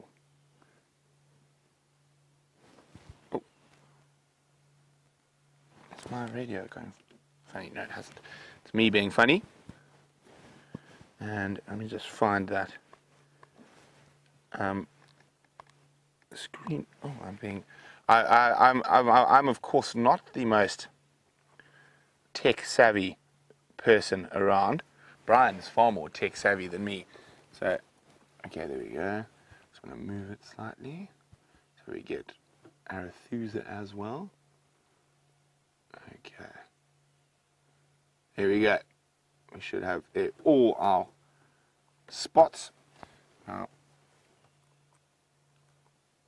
oh, there we go. I think I'm going to have to practice this. So there we go. You can see that's a satellite map of where we are. And at the moment, we are, let's change the color. We are sitting right, parallel road. We are about there, where that spot is. So that's where we are. Now that lioness that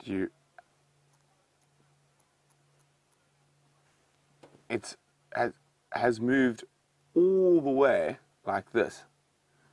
There we go. That's what she's done, and Jamie's with her there now. So that's where she's gone. With the cubs are in this drainage system over here. So that's where that lioness is going, and so that's from the buffalo kill to there.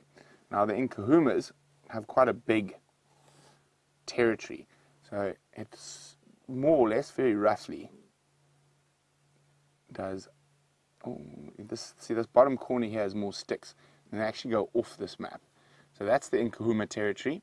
So quite a large territory. It does go a little bit further north here as well. So, and then the Styx Pride, oh, this thing's supposed to work, there we go, change colour, there we go. The Styx Pride is down here, like that, and down onto Cheetah Plains. So there's the Cheetah Plains, so this is all Styx Pride here, down into Mala Mala, and off like that. So you can see, and the Styx Pride actually extends down to the south there. So very, very interesting. So Ryan was actually in Durban was actually asking. So this is the Styx. Oh, my handwriting is quite horrific. And that is the Nkuhumas. There we go. And so that lioness has probably walked about 2 k's, and it's very interesting. And I'm going to get a better map. I think this one's not as clear. So the lodge, our camp and quarantine is there, over there. So very, very interesting. So I'm going to try and get a better map so we can actually have a proper look at how the animal dynamics move around this area. But I'm so happy with my new toy. Let me put it back where I can't lose it in the box. I just need to be on the game drive radio for a second to find out what's going on.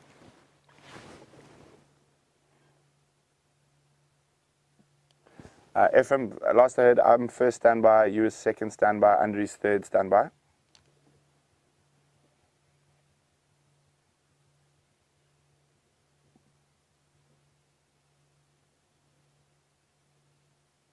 Silence on the radio. Anyway, we're actually right here. The lion kill's just down where Bryan is pointing the camera. So we're going to head in there shortly. There's, as you saw this morning, those who are watching, it's a very thick area, and it's right in the bottom of a drainage line. There we go, use the word drainage line. So it's at the junction of 2 little rivers.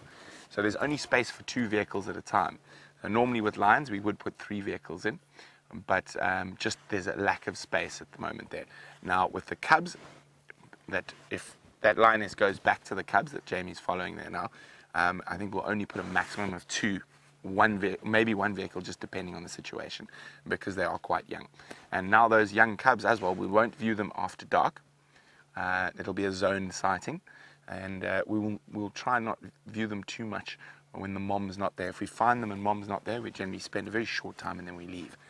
But when mom's there, it's okay, because she can defend them from hyenas and different things.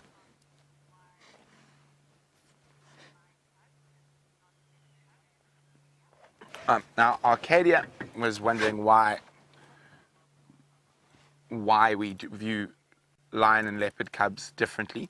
Now, quite often it's the same rule. If the mom is there, it's a 1 vehicle sighting, and there, it's okay to view them.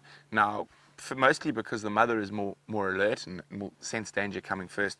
Now, lions obviously being quite a lot bigger than leopards, a single hyena doesn't really pose a threat to a lion's cubs if mom's there, but with a leopard it does.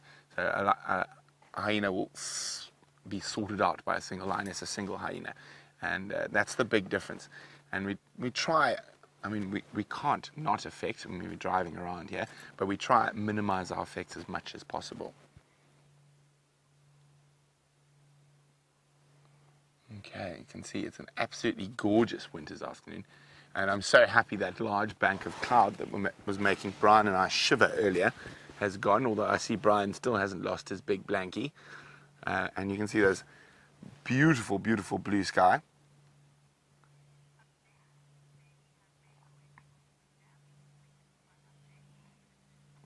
Okay, so we're going to be standing by here waiting for our chance to go into that lion sighting of the Nkuhumas on a buffalo kill. While we do that, let's go see how Jamie's faring. Well, Brent waits for his turn at the lion sighting. We're waiting for our lioness to come to us. We are back where we were before, which is at Buffelshoek Dam, this time with a slightly different view, and a really stunning view at that, of a couple of very nervous impalas definitely not comfortable with the whole drinking situation. You can see them huddling together nervously, constantly alert. This is one of the most dangerous parts of their day, heading across for a drink. Puts them right out in the open with very little in the way of escape routes, and they have to contend with the ever-present risk of crocodiles. Not that there are any crocodiles in this area that we know of, but that definitely doesn't mean that there aren't any. And that constant nervous approach to the water's edge. Hello, ladies. You'd best get your drink quickly. I'm relatively certain there's a lioness on her way. The question is, what route is she going to take? Is she going to come past Buffelshoek Dam, or is she going to go north?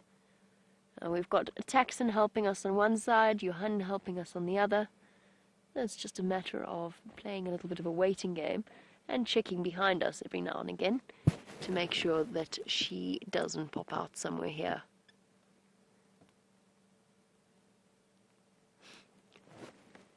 In the meantime, impala are busy trying to gather up their courage to go and have a drink.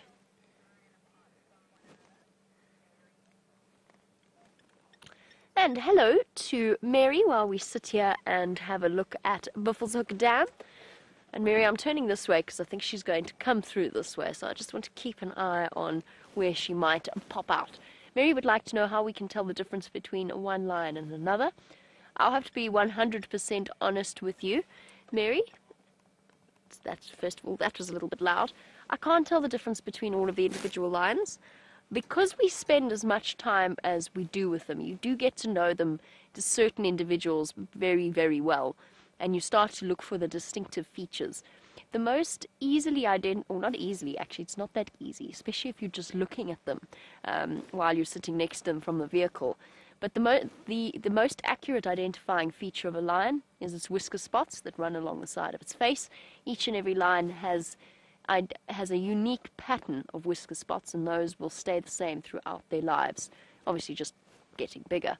There's also differences with ears, with noses, but be very careful about identifying a lion with it using its nose, because the amount of black and pink will change throughout its lifetime, usually getting a bit darker as they get older.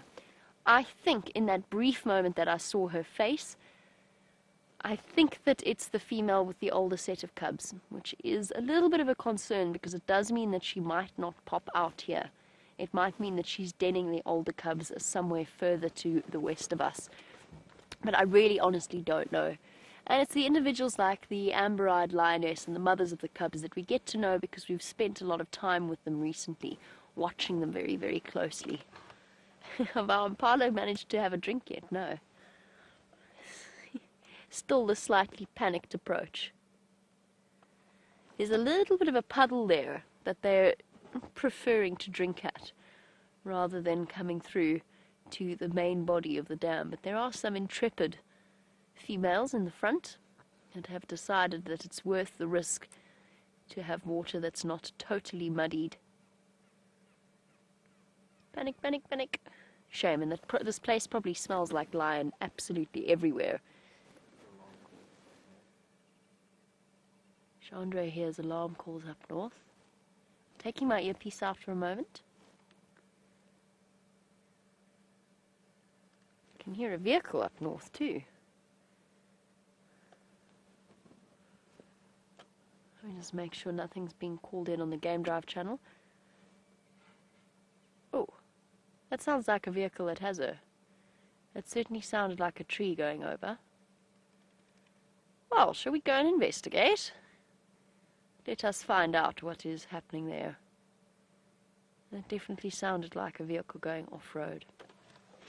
Let's go and find out what's happening there. Oh, hold on.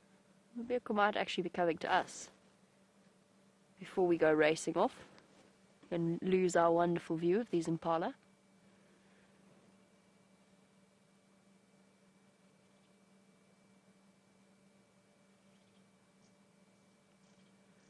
Not going towards us.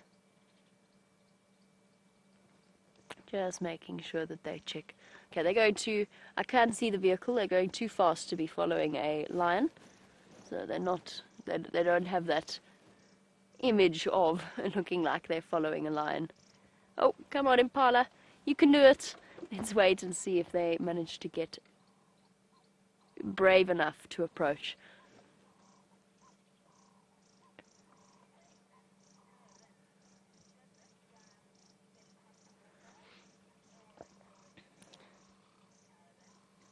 And while we watch our poor impala manage to muster the courage to have a proper drink, they are looking so upset with life.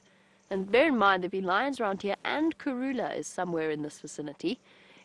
Karula, unfortunately, no. This dam is not pumped.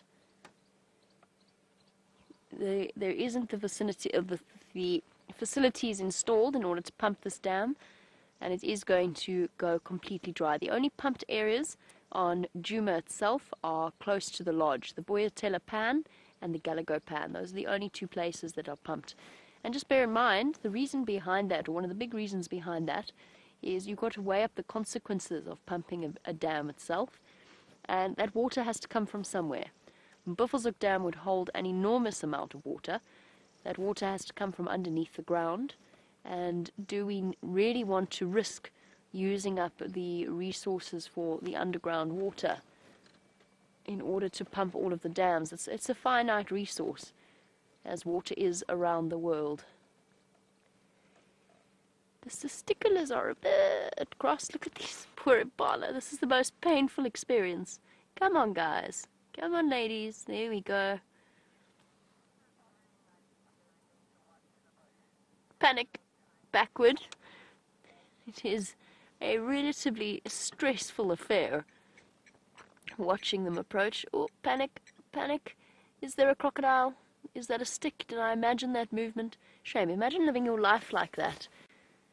Every time you go to get a drink from the fridge, you've got to make sure that nothing's going to attack you. Oh, one young male's just too thirsty to resist, and as soon as one goes, the others join in, skipping backwards and forwards.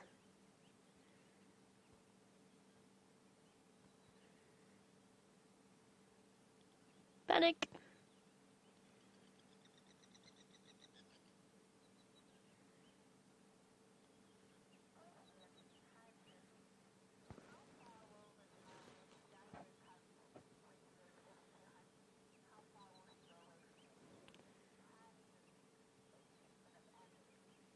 And while we wait for this lioness to come out, and we wait in painful anticipation for these impala to have a drink, I feel as though that's actually more painful than anything else. Angelique, you want to know how far a lioness will stash the cubs away when she goes out hunting? Oh, she could go anywhere up to 10 miles or more away from the cubs in terms of her hunting, where she has to go in order to find herself food.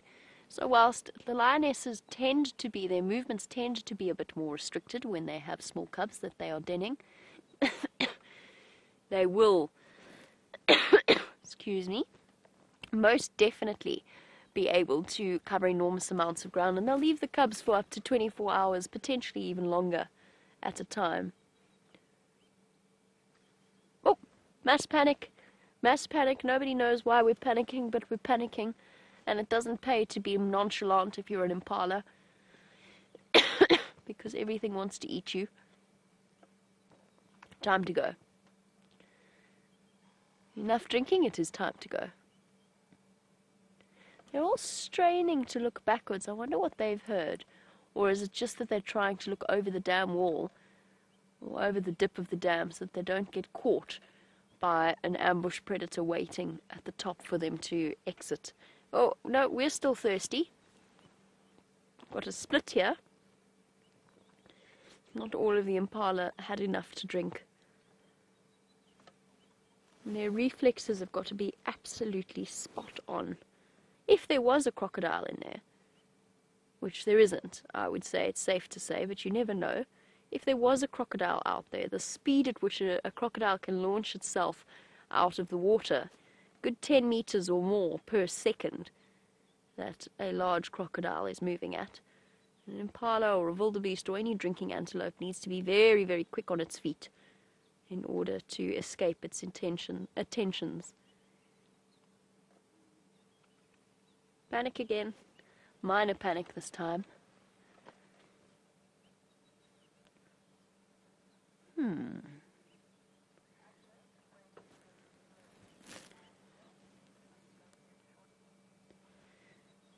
No sign of the lioness. Perhaps I got over-eager in my approach to this area. Perhaps she has hidden her cubs a little bit closer to where we left her. And I think what we'll do is we'll go and we'll head back to that area and we'll do another little quick circuit and just check that she hasn't popped out on one of the roads. So while we do that, we go in search of lions of our own. Let us find out who is still at that buffalo kill and whether or not it's 4 females or if it's 3.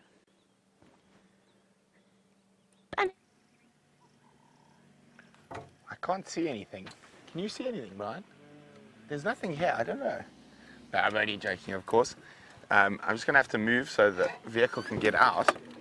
But as you can see, there's an Nkuhumas lioness there. There's another one lying just off to the side of us. I'm just going to reverse out of the way. It's quite a tricky spot to get in and out of where that buffalo kill is. And there's the other mom of the cubs sleeping there. You can actually see the suckle marks on her nipples there, and she has got a nice big full tummy. So I wonder when she's going to start moving.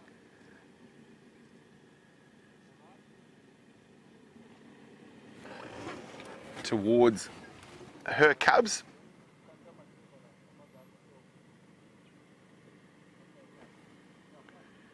There you go, look at that heavy panting there. You can see the very distinct sort of suckle marks.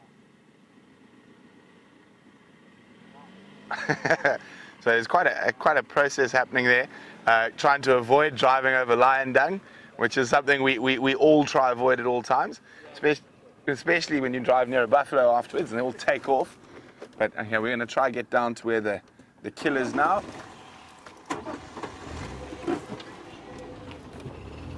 Now I saw where that lion dung was. Now literally you have to, they just snuck right past this Nkuhumas lioness because she did not move an inch as it came past her. So you can see the track here going down, and she is completely indifferent. They're lucky enough that they don't have a GoPro ball to watch out for. So I'm going to have to do it in a couple of increments. There we go. I don't know if I'm going to be able to sneak past her down to the kill. It looks like there are some lions feeding on the kill. We've got 2 lionesses up here. And then, I mean, literally, if I leaned out, opened my door and leaned out, I could probably just, you know, grab and pull. But it wouldn't be a good idea. These lionesses are incredibly relaxed. I mean, look at that. You can see all the flies on her. We are literally a foot from the tip of her tail. Madam, I know you... Oh, no, I was going to ask her to move, but it doesn't look like she's got any interest in moving. So I'm going to have to try and maneuver even more carefully now without damaging the GoPros. She really doesn't want to move. Just cleaning herself there, so... there we go. She's going to move off. Now, that is... She isn't... Oh, she could be pregnant, but it's difficult to say at the moment. Looks like she's going to go find a nice spot to lie down.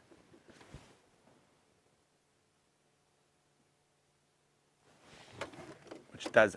Fortunately, I actually think she's going to go maybe find a spot to have an afternoon constitutional behind the termite mound. Worried about privacy. The only lion in the history of lions. Okay. Well, it does make it a little bit easier for us now that we don't have to try to sneak around the side of her. Now, if this lioness starts moving, I'm definitely going to try to follow her. Okay. Let's see how much they've eaten.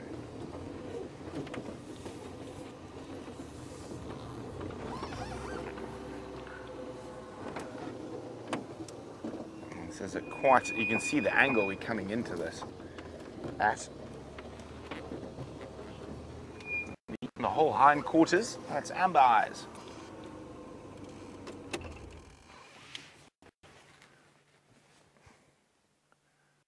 So they still haven't eaten that much. And all 4 lionesses are looking very happy and full. Amber eyes less so than the others, but she was really hungry. She has been mating for quite a while.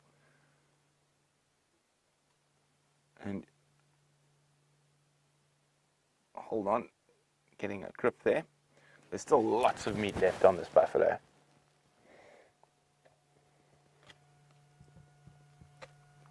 You can see the stomach has popped open at the back. It was still closed when we left first thing this morning.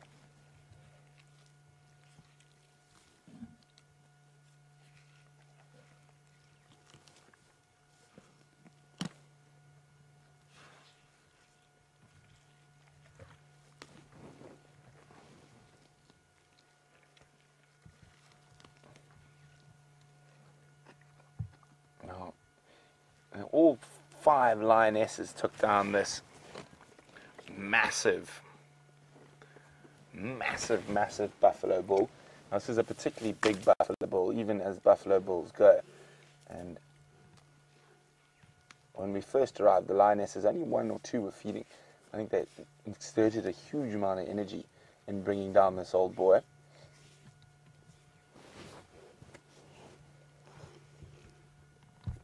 Now, Roger's wondering, at what age do lion cubs start eating meat? About 3 months. Okay, I'm going to try just reposition quickly. Now, you want to be careful we don't get stuck in here. And just to show you quickly before we move, the other lioness, the 4th lioness, is sleeping over there. There she is. Okay, now let's see if we can move her into the spot I want to get to. And Dave and I managed to get up there this morning, so I'm sure we should be able to.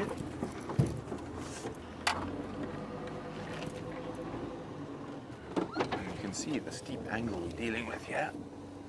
Now, the one trick you got to be careful about is not ending up on 3 wheels, because that tends to make life a little difficult when you want to leave.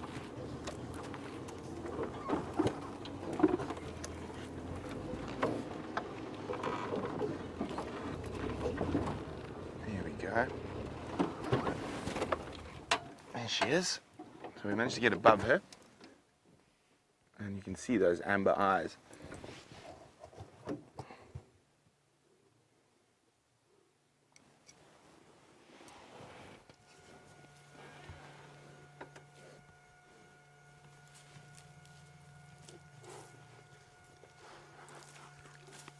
Look at that.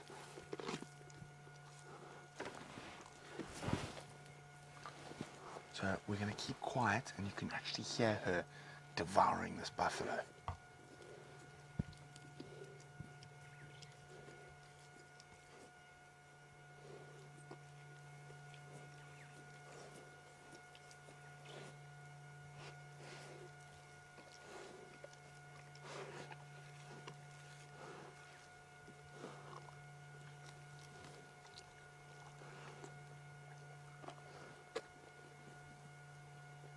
We've got a very strong smell permeating through the air of undigested grass. And you can actually see it all there, around there. So that's some of the grass that hasn't made it through all 4 stomachs of the ruminant. And that still needs to be, would have still been, or that would have been chewed as cud at a later stage. But unfortunately, I think this boy's cud chewing days are definitely over.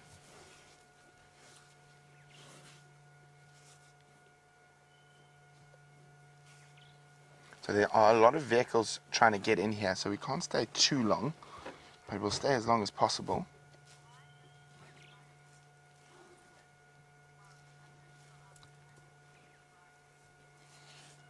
Now, Bryan's wondering why one lioness doesn't stay with the cubs while the others go out to hunt. Well, they're so far away from here, the cubs, that she has to go out hunting. So most most of the animals out here, well, the predators, will leave their cubs hidden while they go hunting. So she wouldn't be able to produce enough milk if she didn't, and then the cubs wouldn't survive.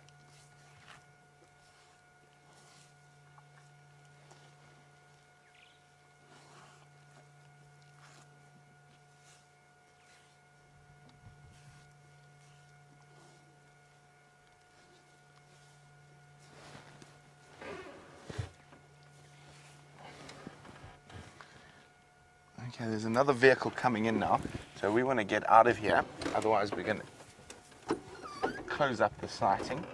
And we've still got those other lions up at the top. So we'll leave Amber Eyes to her munching on the buffalo, and let's try not get too stuck on our way through. There we go. One last quick look. And there we go. Let's go out.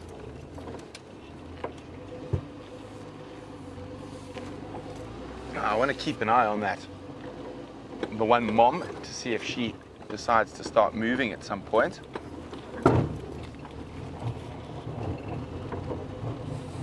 Oh, I picked up a stick. So there's mom. Let's see where the other lioness has gone.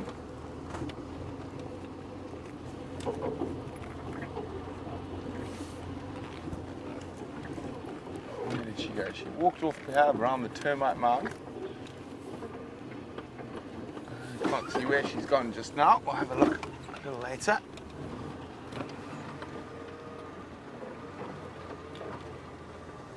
There we go. There's mom. I'm just going to be on the game drive radio for a second. Stations, we can open this up to 3 movers. Just 2 at the carcass. The other fuzzies are lying up out on the top of the skova in the open. Thanks very much, Andres.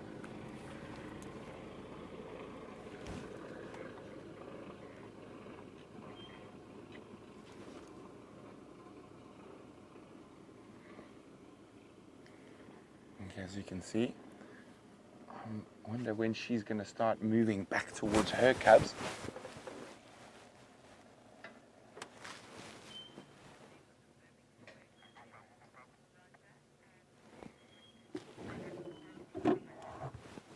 So Roger and James Richard are wondering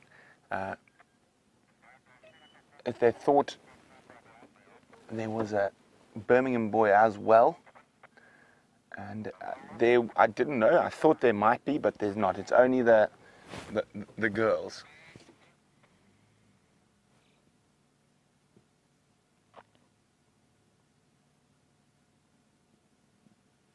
I've got a few more minutes we can spend with Mom, and there are unfortunately about 5 or 6 vehicles still waiting to come in here. So we've had such a great view, and we had a great view this morning as well. And we can't be too selfish. We've got to share. Oh, there's the lioness. There she is, Bryan. She's walking away. She might be. I wonder where she's off to. Now, she's going to lie down. Maybe she is. She's just going to lie down there.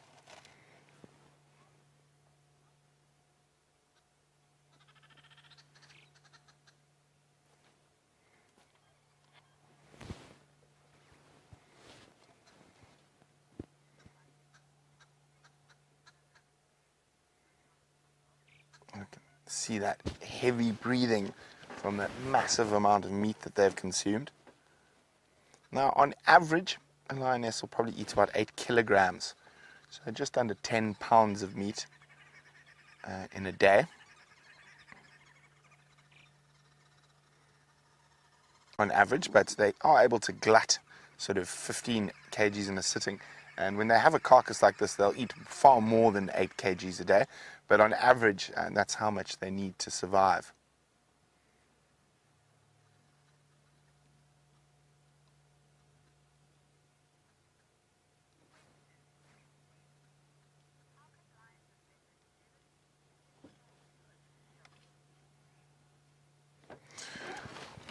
Hi, Jen B. Jen would like to know why lions and leopards don't use their claws to open a kill. Well, their claws will just get hooked and they might damage them if they rip. They're sort of more for catching rather than opening. And you can see she's giving her paws a lick.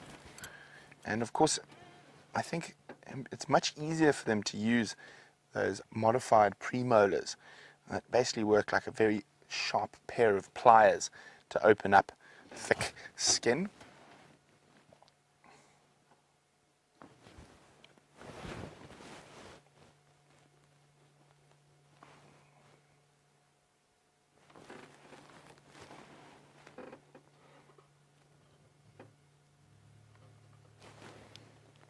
First station standing by for Ngara. Start making your way when you get to the turnoff. I'll make my way out for you. Okay, so as soon as they get a bit closer, we're going to have to leave. As I said, there's a lot of people trying to get in here this evening while there's still light.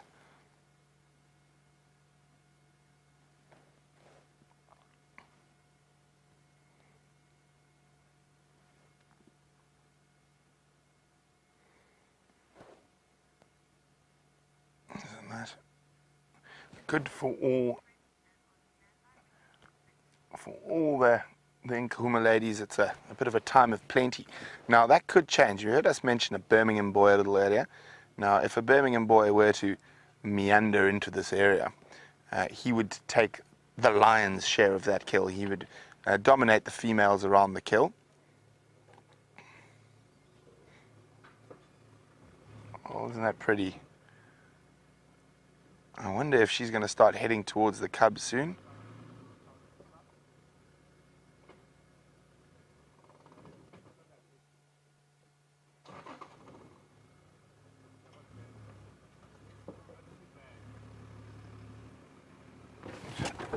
Move backwards slightly so as to make some space for the vehicle to sneak past us.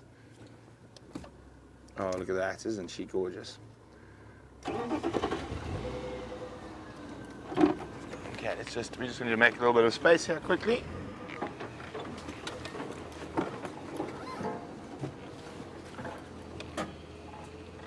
You got a shot through there, Bryan? There we go. Lovely. There she is.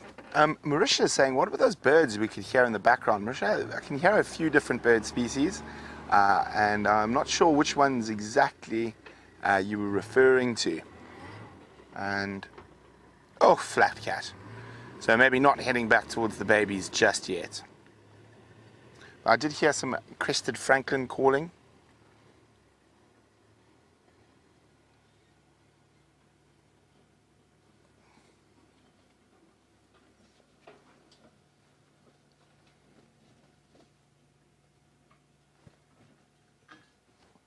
She's going to have a snooze.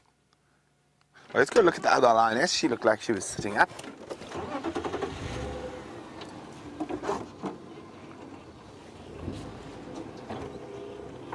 Oof, now the sun has left us, and in the shade you can actually feel the temperature drop quite heavily.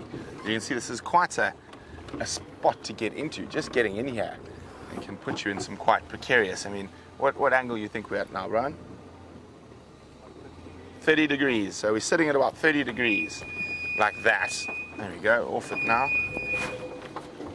Now you can take these vehicles to about 45 degrees. It really feels like you're about to fall over, even though you're not. Well, it looks like she's, where was she? She was lying over here. Where did she go? Sneaky lady.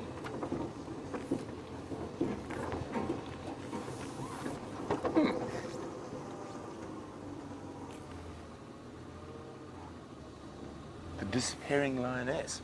We've had a few of those over the last while.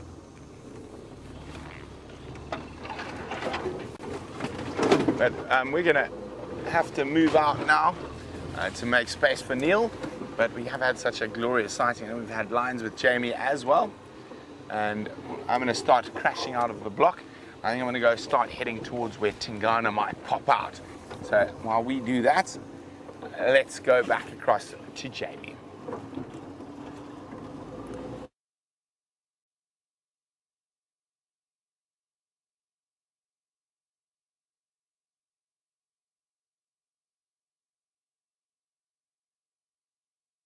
Block. Apparently you can't hear anything. There we go. Now you can hear us, Mike. All is well on my side in terms of... Nope, I'm still fine. Okay, we seem to be all good. The Lioness...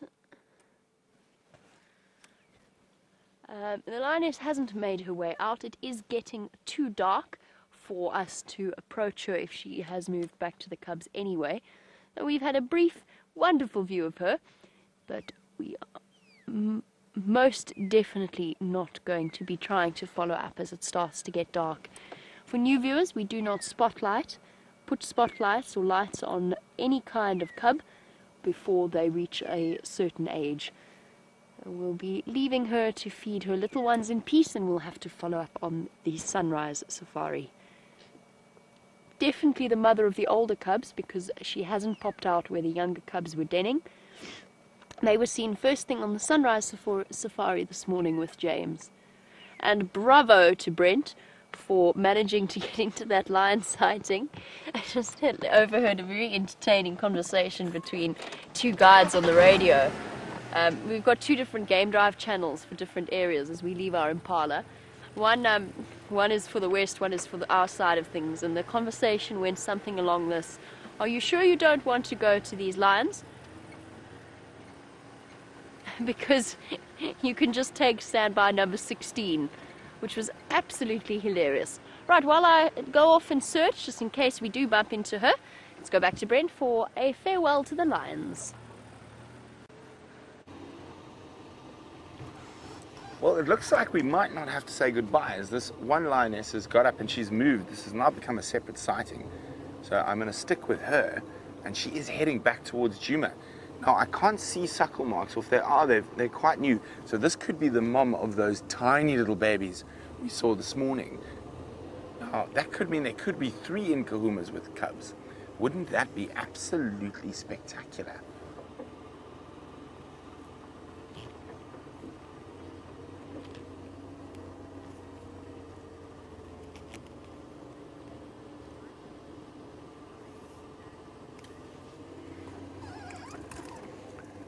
Now, Michael's wondering, do lions plan to give birth at the same time? Not normally, Michael. So what happens in this particular case, there's just been a pride takeover, and that has caused a lot of sort of upheaval. And that means to placate the new pride males, all the lionesses would have probably come into estrus at about the same or similar time. So that's why we're having the cubs quite close together. Sorry, sweet. The Singala is now mobile east towards Gari Main. I'm going to keep with her in the block.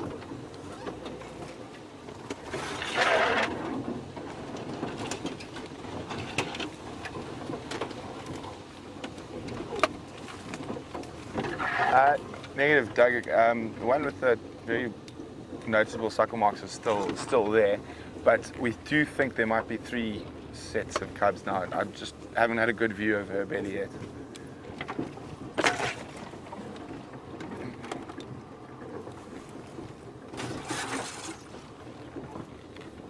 Sorry guys, I've got to let Doug know where to go. He went into Vuyatela. He was quite far in when they lost him this morning. Okay, so we're still with her.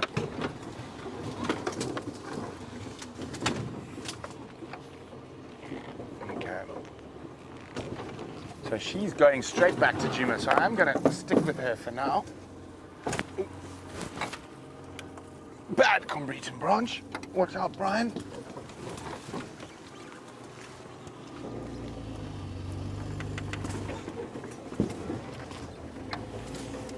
Okay. So she's just over there, but I'm going to try not go through the thick area she is. I'm going to jump ahead of her to the road. And I'm going to have to be on the other game drive channel quickly to let the guys in the north know that she's about to cross.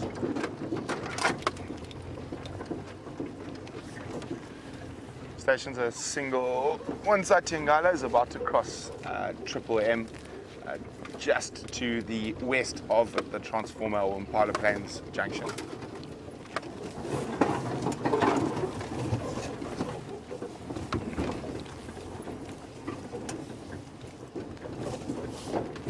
Okay, we're just trying to get around the termite mound.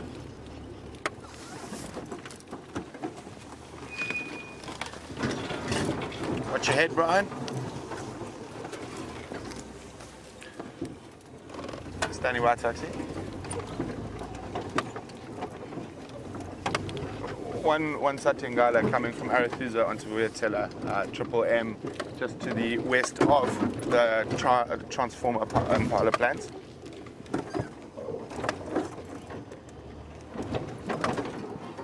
There she is, coming out into the road.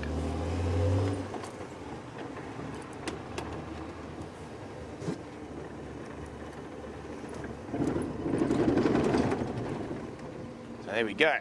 So she just went through a bit of a thicker area. We decided to take our chances in a slightly more open area where we had the opportunity to. And I'm still trying to have a look at her teats. Could be signs of suckle marks there. Let's just jump up around in front of it.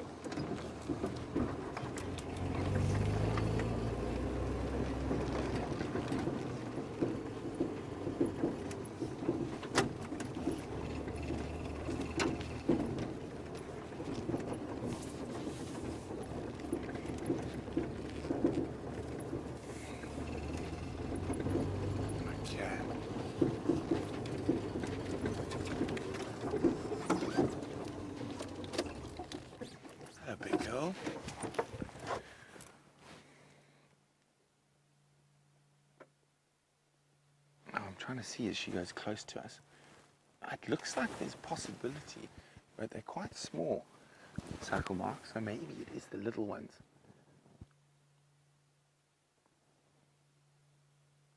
Now she's crossed almost exactly where Tingana crossed.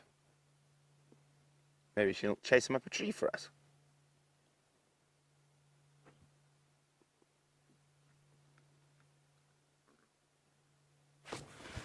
Okay. Now Dina's wondering, is there any way to know exactly how long it takes her to digest meat to produce milk? Dina, I'm sure there is a way, but I'm not sure how to work it out, to be honest. So I'm sure there is a way. I'd assume that they probably, the digestive process might be a little bit quicker when they've got cubs, due to the fact that they need more protein to produce milk.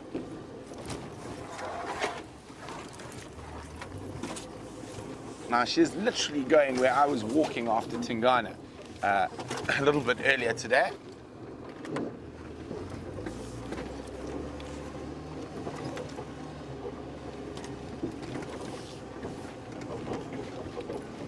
So we'll stick with her now while we can, but if I feel she's getting near a den site where there are cubs, I'm going to leave her because it is getting dark. But I think she is still quite far away from the cubs at the moment, probably about 3 or 4 k's. Maybe not that much, but probably about 2.5, 3 k's from the den area. And the nice thing about following lines is you never know what they might drum up. So she might find Tingana and chase him for us. She might steal his kill. She might chase a hyena. So it's definitely worth sticking with her while she's on the move. And this is incredible. We are 15 foot behind a wild African lion on a live African safari, and you're joining us from all over the world as we follow her through the African bush. Isn't that just incredible? And remember, if you want to ask any questions about this gorgeous lioness, you can do that by using the hashtag SafariLIVE on Twitter, or you can use the email address questions@wildearth.tv.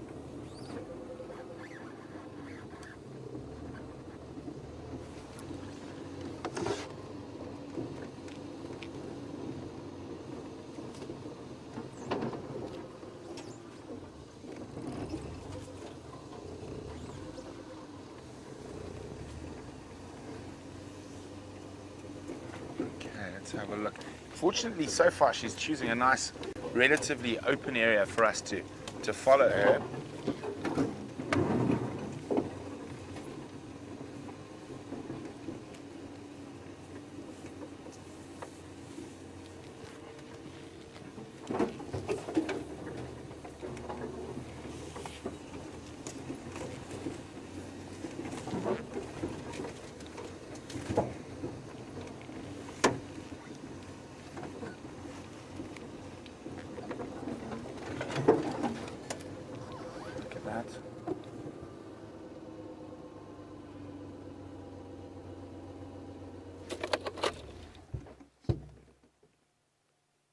Look at that. So she's just stopped for a quick lick.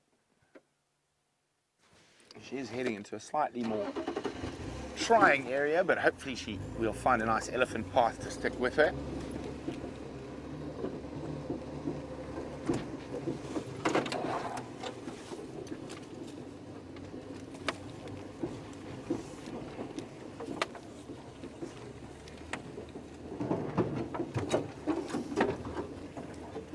Oh, come on, hopefully she finds us a Tingana. Wouldn't that be nice, Bryan?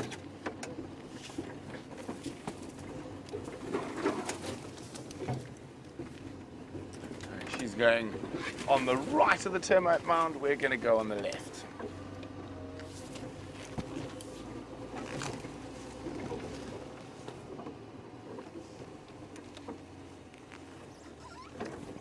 The drought certainly has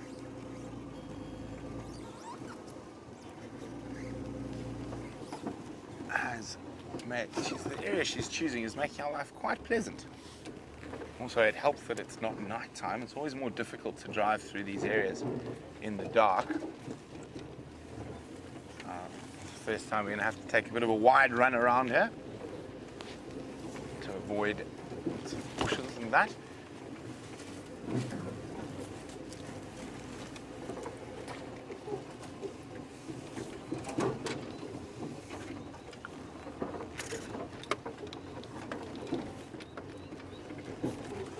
Beautiful big torchwood, Lionesses tree.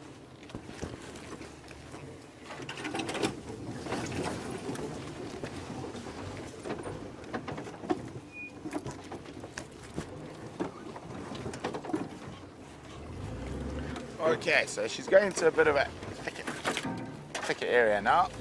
We will try to stay with her as we bounce along through the African bush. But now, from one large lioness to some smaller ones. Guys, I've got such an incredible surprise for you. Oh my goodness, I can't wait to show you. She wasn't going to feed them, she was going to fish them. Look at this. Look what we've got here. Hello, little munchkins. Aren't you just too gorgeous?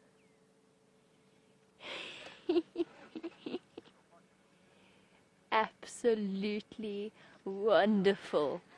Jerry is doing a marvelous job of resisting the squeal. In response, I'm almost resisting it. Look how tiny they are in comparison to her. This is just too wonderful. And we have yours to thank for this phenomenal sighting. And because it's not too dark yet, we've just squeezed it in at the right point. Oh, little tiny one in front, slightly larger one in the middle, and one straggler. I don't know where the straggler is. Oh, there we go, there we go. Wait, guys, wait for me.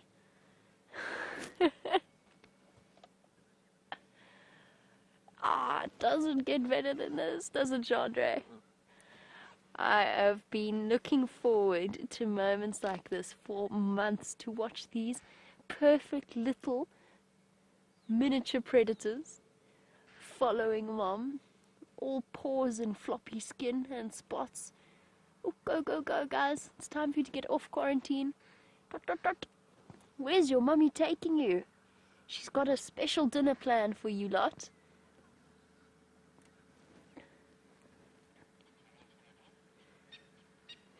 So cool. Okay guys, we're going to reposition. We obviously, when it gets dark, we are absolutely leaving them be. Oh wait, hold on, there's one little one that's still, let's just wait. I wanted to catch up with Mom first before I reposition. Don't want to make them feel uncomfortable. Go little one, go! Go, go, go!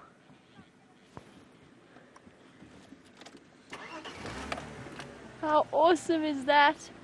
So cool! Jeandre, that's the biggest smile I've seen on Jeandre's face in a long time. We are some of the most spoiled human beings on the planet.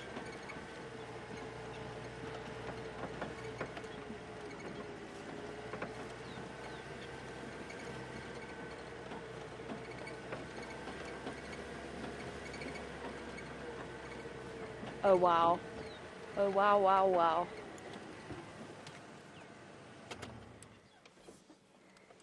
Look at that. It's time for a rest. Okay.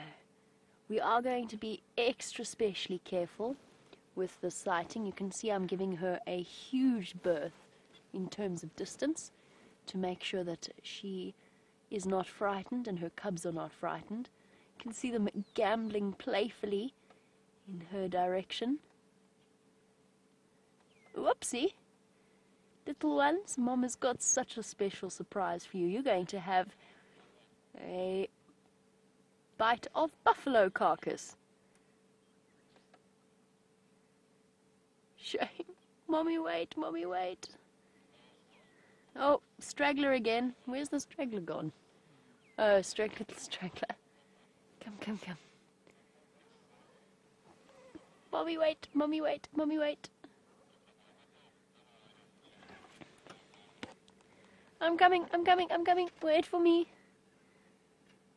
Oh, Mommy, we've got such little legs. It's hard to keep up. Okay, there's a chance we're actually going to bump into Brent relatively soon. He is on his way in this direction. The second lioness is going to meet her, which is fantastic. It means she'll have an escort. We're going to reposition one more time, and then we're going to leave them alone.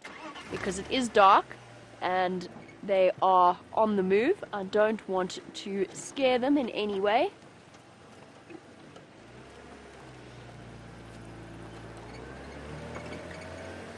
Back onto the road. This has been incredible! What a wonderful way to finish off a day. Such special little creatures. I can see Brent's lights. He's not far from us at all.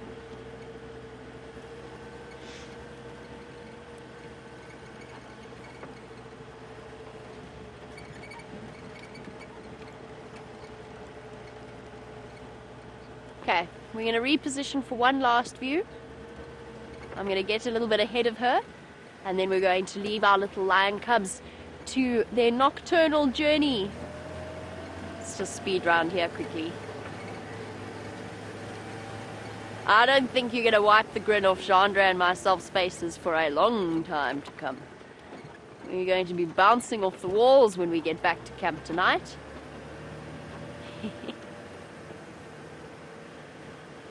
Okay, she's going to pop out. I just want to go slowly here, so I don't, there she is, run the risk of frightening her, or the cubs. And we're not going to drive right on top of it. We're going to let her slowly come in front of us. Yay! Okay, our last view for now. We're going to let them march off. Impala already alarm calling. They've spotted her. They look so very, very fragile. Tiny.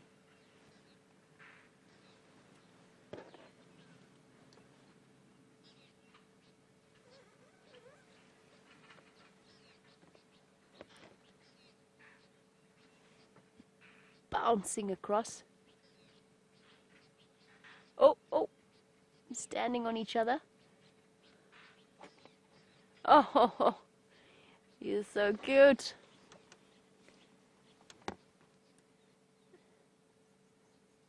Oh, we need a break, Mommy. We're so tiny and our legs are so short.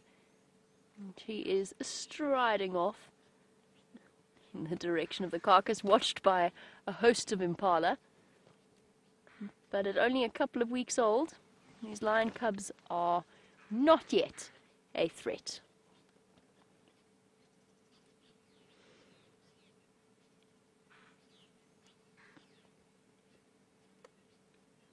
Wow. Isn't this absolutely incredible? There's always that little straggler. Well done, girl. You've done a good job. They worked hard last night to fill their own stomachs, and now taking the cubs across to them. Guys, we're going to let them go off into the darkness, since it is, and we're losing light. You can see the impala racing across, giving her a clear demonstration that they are bigger and stronger than her. So while we let them disappear off into the night, let's go back over to Brent.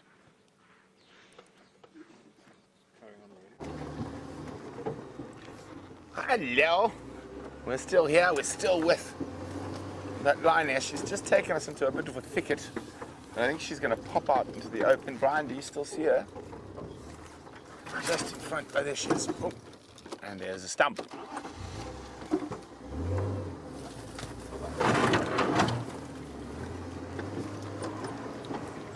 So what's going to happen, we're going to keep following her. If she does meet up with the other lioness, we'll turn all our lights off. There's still enough ambient light for this camera. This camera we can operate without our lights on. So it's the light we worry about quite a lot with the little guys. But these guys are obviously the bigger cubs. So it'll be very exciting to see the greeting. Now I think that lioness is taking the cubs to that buffalo carcass. So interesting times ahead, and we'll only probably find out that on tomorrow's sunrise safari. But isn't that exciting? She might not meet up with the others. She might actually just go for a drink and then head back towards where her cubs are. Now she can hear the impalas that are alarming at the other lions. I don't think she knows whether it's other lions and even another member of her pride from the impala alarm calls.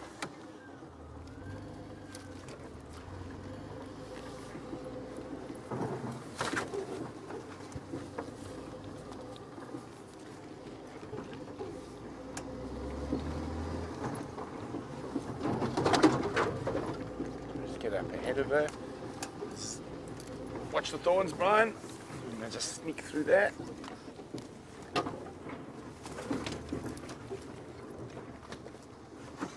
she is.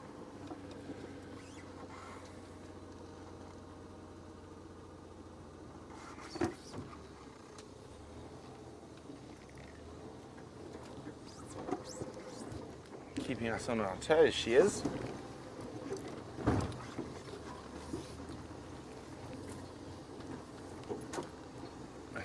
This little maze we've got to work our way through of thorn bushes here.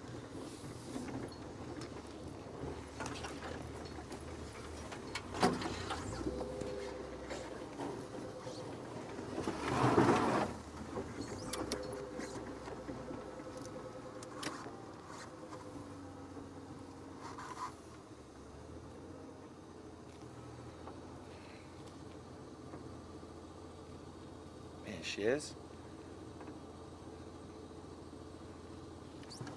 Oh, she's about to walk straight into an impala. I'm just turning all the lights off quickly.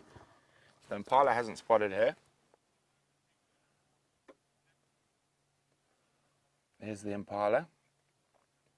She's spotted the impala. Now you must remember that these are opportunistic animals, even though she's got a belly full of buffalo. If she gets a chance to grab that male impala, she will. Now that impala has probably been distracted by the other lions, so it might not be quite as aware. Now we're not going to move the car right now. We're going to keep very, very still and just watch what unfolds. She's got enough cover.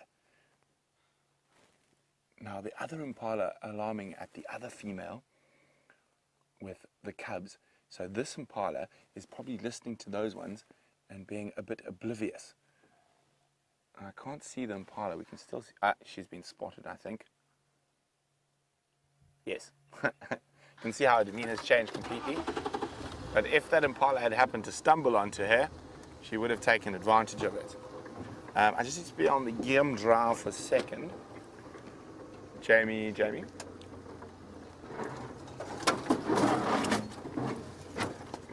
Jamie, confirm that that other lioness went off the western edge of quarantine.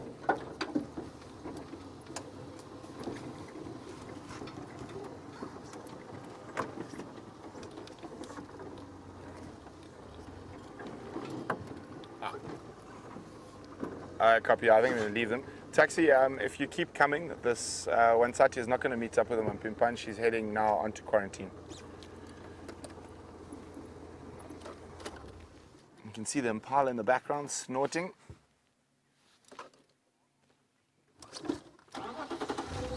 Okay, so they're not going to meet up. I think she's going to be making her way back towards her cubs, so we can stick with her. Yours, make your way. So I think she might even walk right past final control on her way down to have a drink at the Buffelshoek Dam. Pan.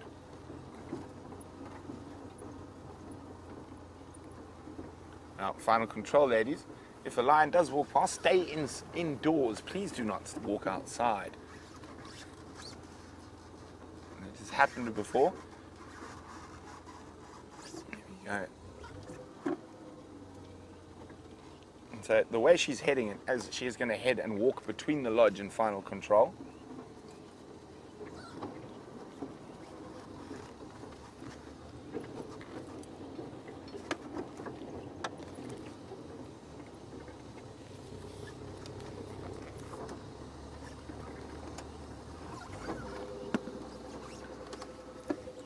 Firm yours. I think I can see suckle marks on her. Okay, there we go.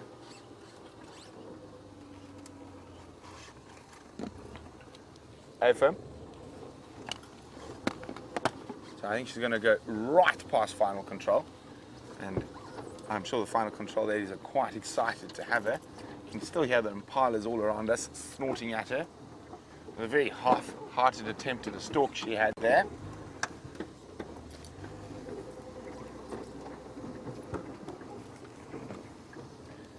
I think she's going to walk between Yuri's house and Vuatela. So I think she's probably 100 meters from Yuri's house at the moment, walking across quarantine.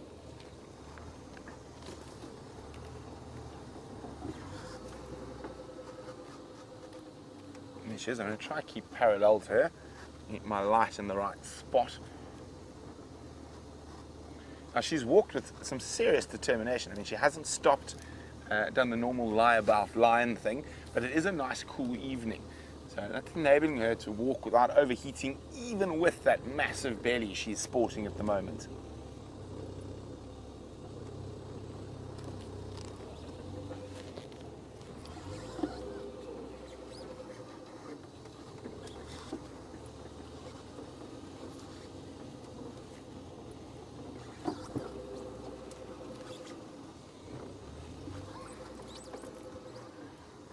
Now, she's heading back to those tiny cubs you saw. Now, Roger's wondering, will they meet up? No, the other lioness has actually gone past behind her. I'm convinced that that other lioness, those cubs are about 3 months old, she's going to take them to the kill. So they'll probably be on that buffalo kill.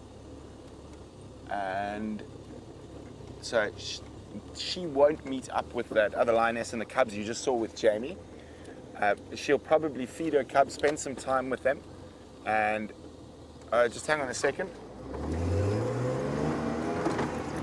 So there's a person there that she started looking at a little bit too intently. Mfwet, ngala. So I don't normally do this, but we don't like it when lions look at people like that. I'm just going to go across to Jamie so I can go tell that person that they're being a bit silly. Oh. Definitely not the best time of day to be wandering about. We are going to let Brent manage that situation. Obviously, we've closed the sighting now. We have left the Lioness and her cubs. It's completely closed. There are no vehicles in it. Just for those of you that might be feeling a bit concerned for them, we've left them to go wandering into the night, and we will probably find them, and I hope you're all as excited as I am. We will probably find them tomorrow morning on the buffalo kill. It doesn't really, the excitement is got a few hours to sort of percolate and build before we rejoin them once again tomorrow morning on the sunrise safari. And I really hope that some of our new viewers were watching those. I know we had quite a few new viewers at the start of the drive. I really hope a few of them stuck around to get to see that special little moment. Oh, well, we head away from the Lioness and the cubs. We're heading in the direction of where Tingana's tracks were last seen, just in the hope that we might top off our marvelous Monday with, it is Monday, right? Yes. Our marvelous Monday with the sighting of Tingana once again, just because we like to aim incredibly high out here. The Tingana being the dominant male leopard in the area. Let us go and see if we can't find him. It's bitterly cold. Suddenly the temperature has plummeted, and there's a good chance that he's going to be wandering about.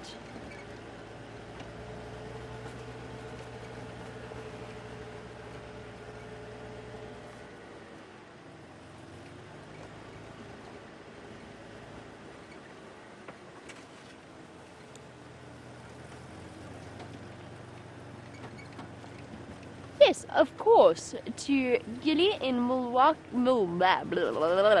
Apparently, Gilly, I can't even talk, let alone describe things. I'm just listening to the game drive comms. The Lioness is distracted. I'm going to let Brent tell the story, but all is well on that side, just for those that are concerned. Right, Gilly in Milwaukee. Let's try this once again. I mentioned a baobab is my favorite fruit, and you wanted to know what its sort of size and taste. So size-wise, it is, we'll just pop this down for one moment. Size-wise, it is about this big, some bigger, some smaller, but sort of roughly the size of a large baseball with a very, very solid skin. And it has a beautiful tangy taste, like a tangy, citrusy, almost like a combination of guava and grapefruit. There you go, but more descriptive than animal smell. And speaking of animals, Brent still has his Lioness. Let's go across so he can tell you the story of what happened. Well, there was a bit of excitement for the evening. All is well, and she is now about to walk past the entrance to Final Control. And there she is. Maybe she'll have a look. Maybe she might go join the ladies. She's looking actually into Final Control at the moment. They're watching her through the window. So we'll show you quickly. Here we go. Now you can see, who's that? Geraldine or Louise through the window, watching the Lioness there. There we go. It's Chelsea watching the Lioness walk past.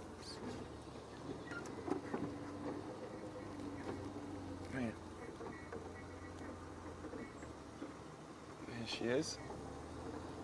She's going to head down towards the Djuma Pan.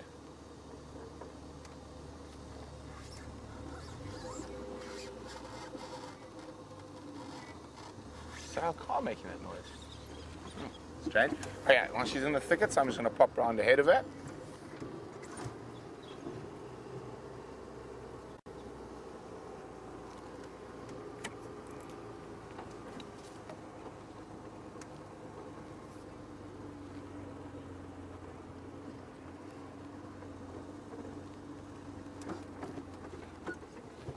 Now, Lynn's wondering, is this the one that James found this morning with the very tiny cub? I think so, Lynn. I mean, it's very difficult to say unless she goes right there. Oh my goodness. How do these cables get into this state? Radio and spotlight cables should never be near each other. It creates much confusion.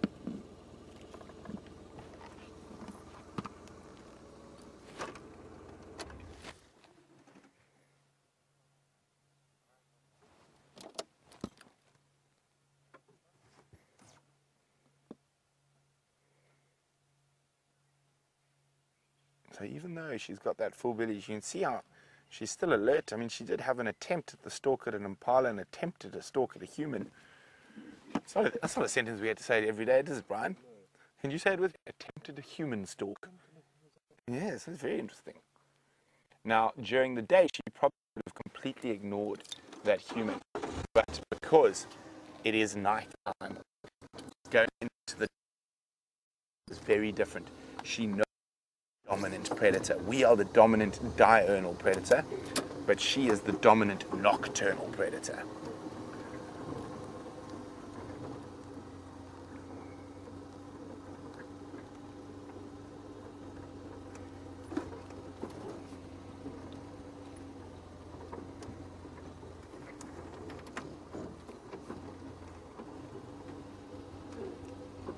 There we go.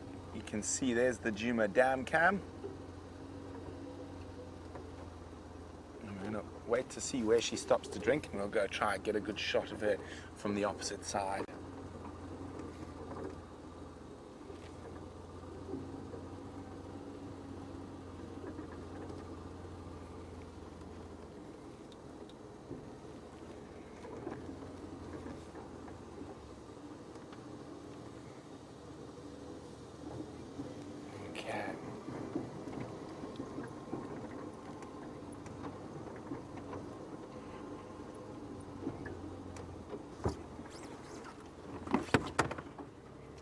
How's that, Bryan? You happy here? You good? Perfect. Here we go. Yeah, stopping for a drink. Isn't that gorgeous? Isn't that absolutely stunning? You can see a reflection in the water there. Absolutely beautiful. I've got to stop saying absolutely. I've used it 4 times.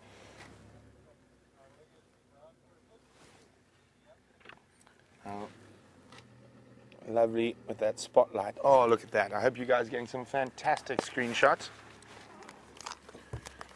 I'm going to do the same. Oh, isn't that beautiful? Absolutely beautiful.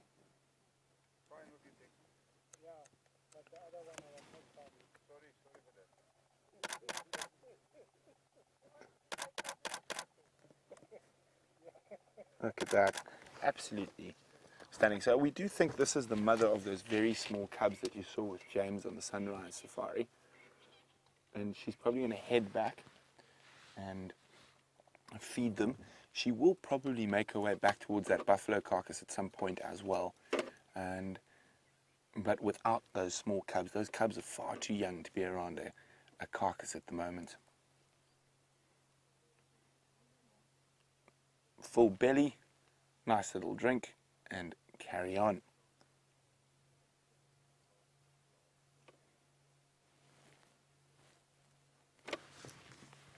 Now, I'm going to try and continue to unravel.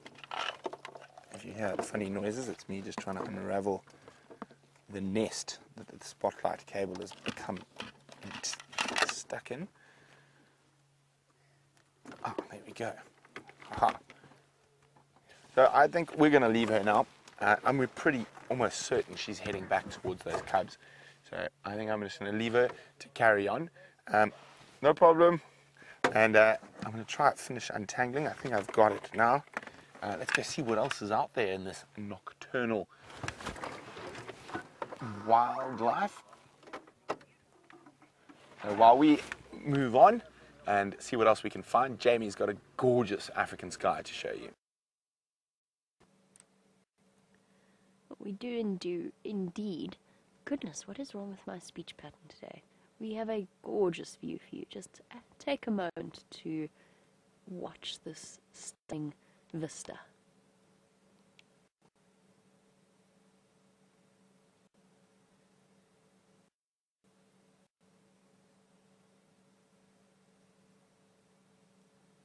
The unmistakable silhouette of a marula tree. Absolutely beautiful. Gives us a chance to just wind down after a not frenetic but incredibly exciting afternoon.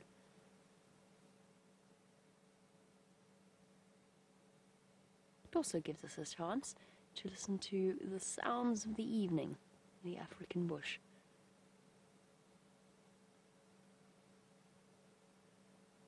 Which I'm hoping might include the territorial rasping roar of the male leopard we're looking for.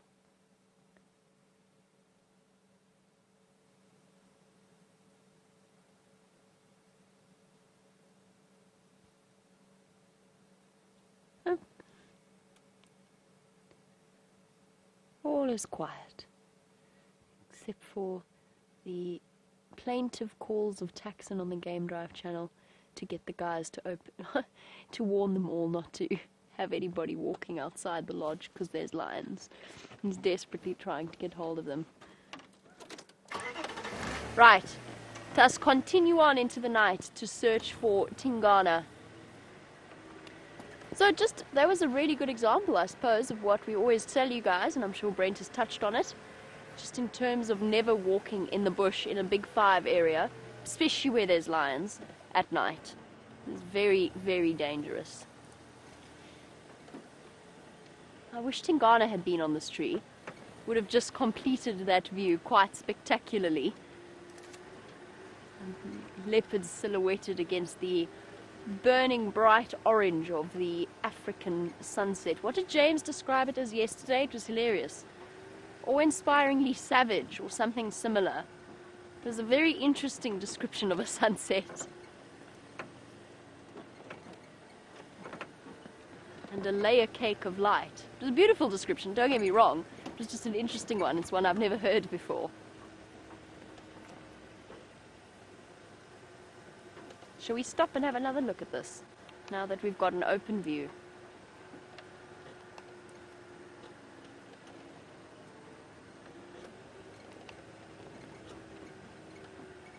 Let us stop and have a look at the glorious view that we have in front of us. As dust comes flying past me from my wheels. The Drakensberg, highlighted in red. Stunning. And the twinkling of the lights of various villages way off in the distance there.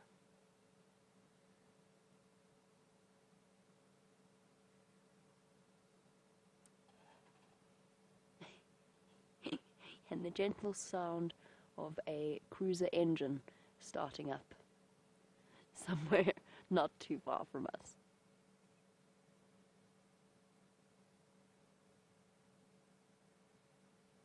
I wouldn't be surprised if it were an engine that had stopped, because they've why has that? They're doing a U-turn now. Let's go find out what's happening there. Let's go and investigate. Turn my game drive comms, switch them over a channel. Right, so while we do that, I walk in the rain. That's the name of the viewer who would like a question answered. I walk in the rain. You're wondering how many sets of cubs we have. The answer is 2 confirmed from the Nkuhumas Pride. Quite possibly 3, but that's unconfirmed for now. So it could. What is there? Oh, cool. Very cool. A white-tailed mongoose. Shuffling about. Yep. A white-tailed mongoose. How awesome is that? Don't go. It's okay. Come back. Which way is he going to go? Left or right? He's going to go left. Oh, he's dashing off now. Hey, that's really, really nice. One of the largest members of our mongoose family, with a very clear white tail. I mean, it's not difficult to see why a white-tailed mongoose is called a white-tailed mongoose.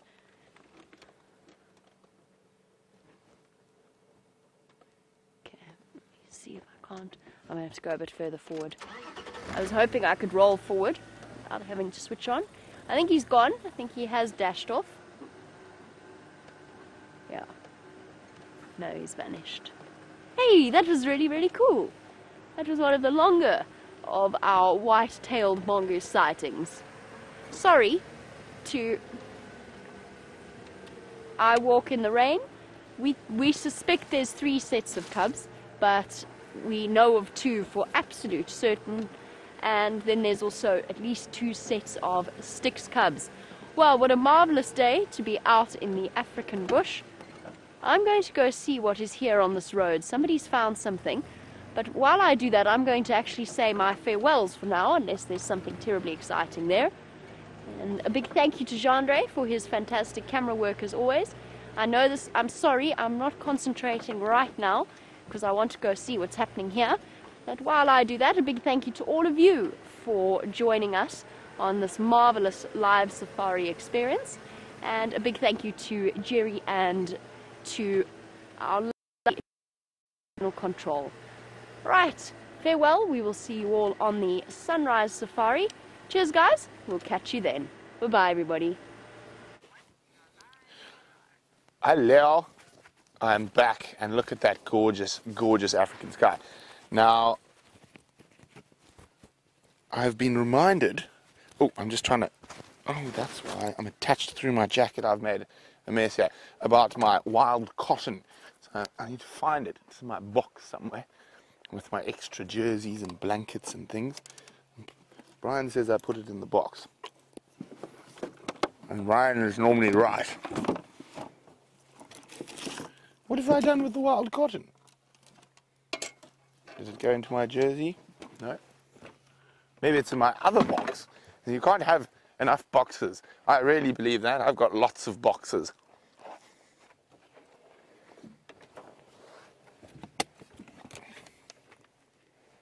I have no idea where it's gone. Oh dear. Sorry, I had a torch in my mouth while I was speaking. Let me have another quick look. I seem to have misplaced the cotton. It is here somewhere. I know it is. It must be. Didn't put it in the dashboard. Ah, there it is. Ha! It got stuck on my jersey. Now, I'm not sure. Bryan's going to have to let me know how much time's left because 2 minutes. There we go. Thank you, Bryan. Because I obviously do not have ears. So, can we see it there, Bryan? Now, normally, you would crush it up and whatnot, but now we're going to cheat. So, of course, I am not going to use a flint to spark it, because fortunately, we live in a modern age. Are we ready? Stand back, Bryan. Get ready to jump. Wow, and that didn't quite work. No, I'm only joking. So to actually really get it to burn properly, and you can also use it as a fire lighter, you actually have to burn it for a little while, and you actually have to crush those seeds open and dry them for a bit. But so you can just see that even the cotton itself is very flammable when you just, there we go, let's go to the bottom side, and watch how it just sparks. You can see the little, almost little mini explosions happening there. Doesn't smell very nice. Let's put it out. There we go. So there we go. That's the wild cotton. And we apparently have 40 seconds left. So it's been wonderful having you on this really amazing sunset safari. And due to the fact we had cubs, always great to see. And very interesting to see that there is possibly 3 sets of cubs. Looking at those, there was definitely another female who looked like she had suckle marks that we left there. So we'll have to find out tomorrow, and that's why we keep doing this every day. It changes constantly. So from Bryan, myself, and the rest of the SafariLIVE team, it's been amazing, and good night.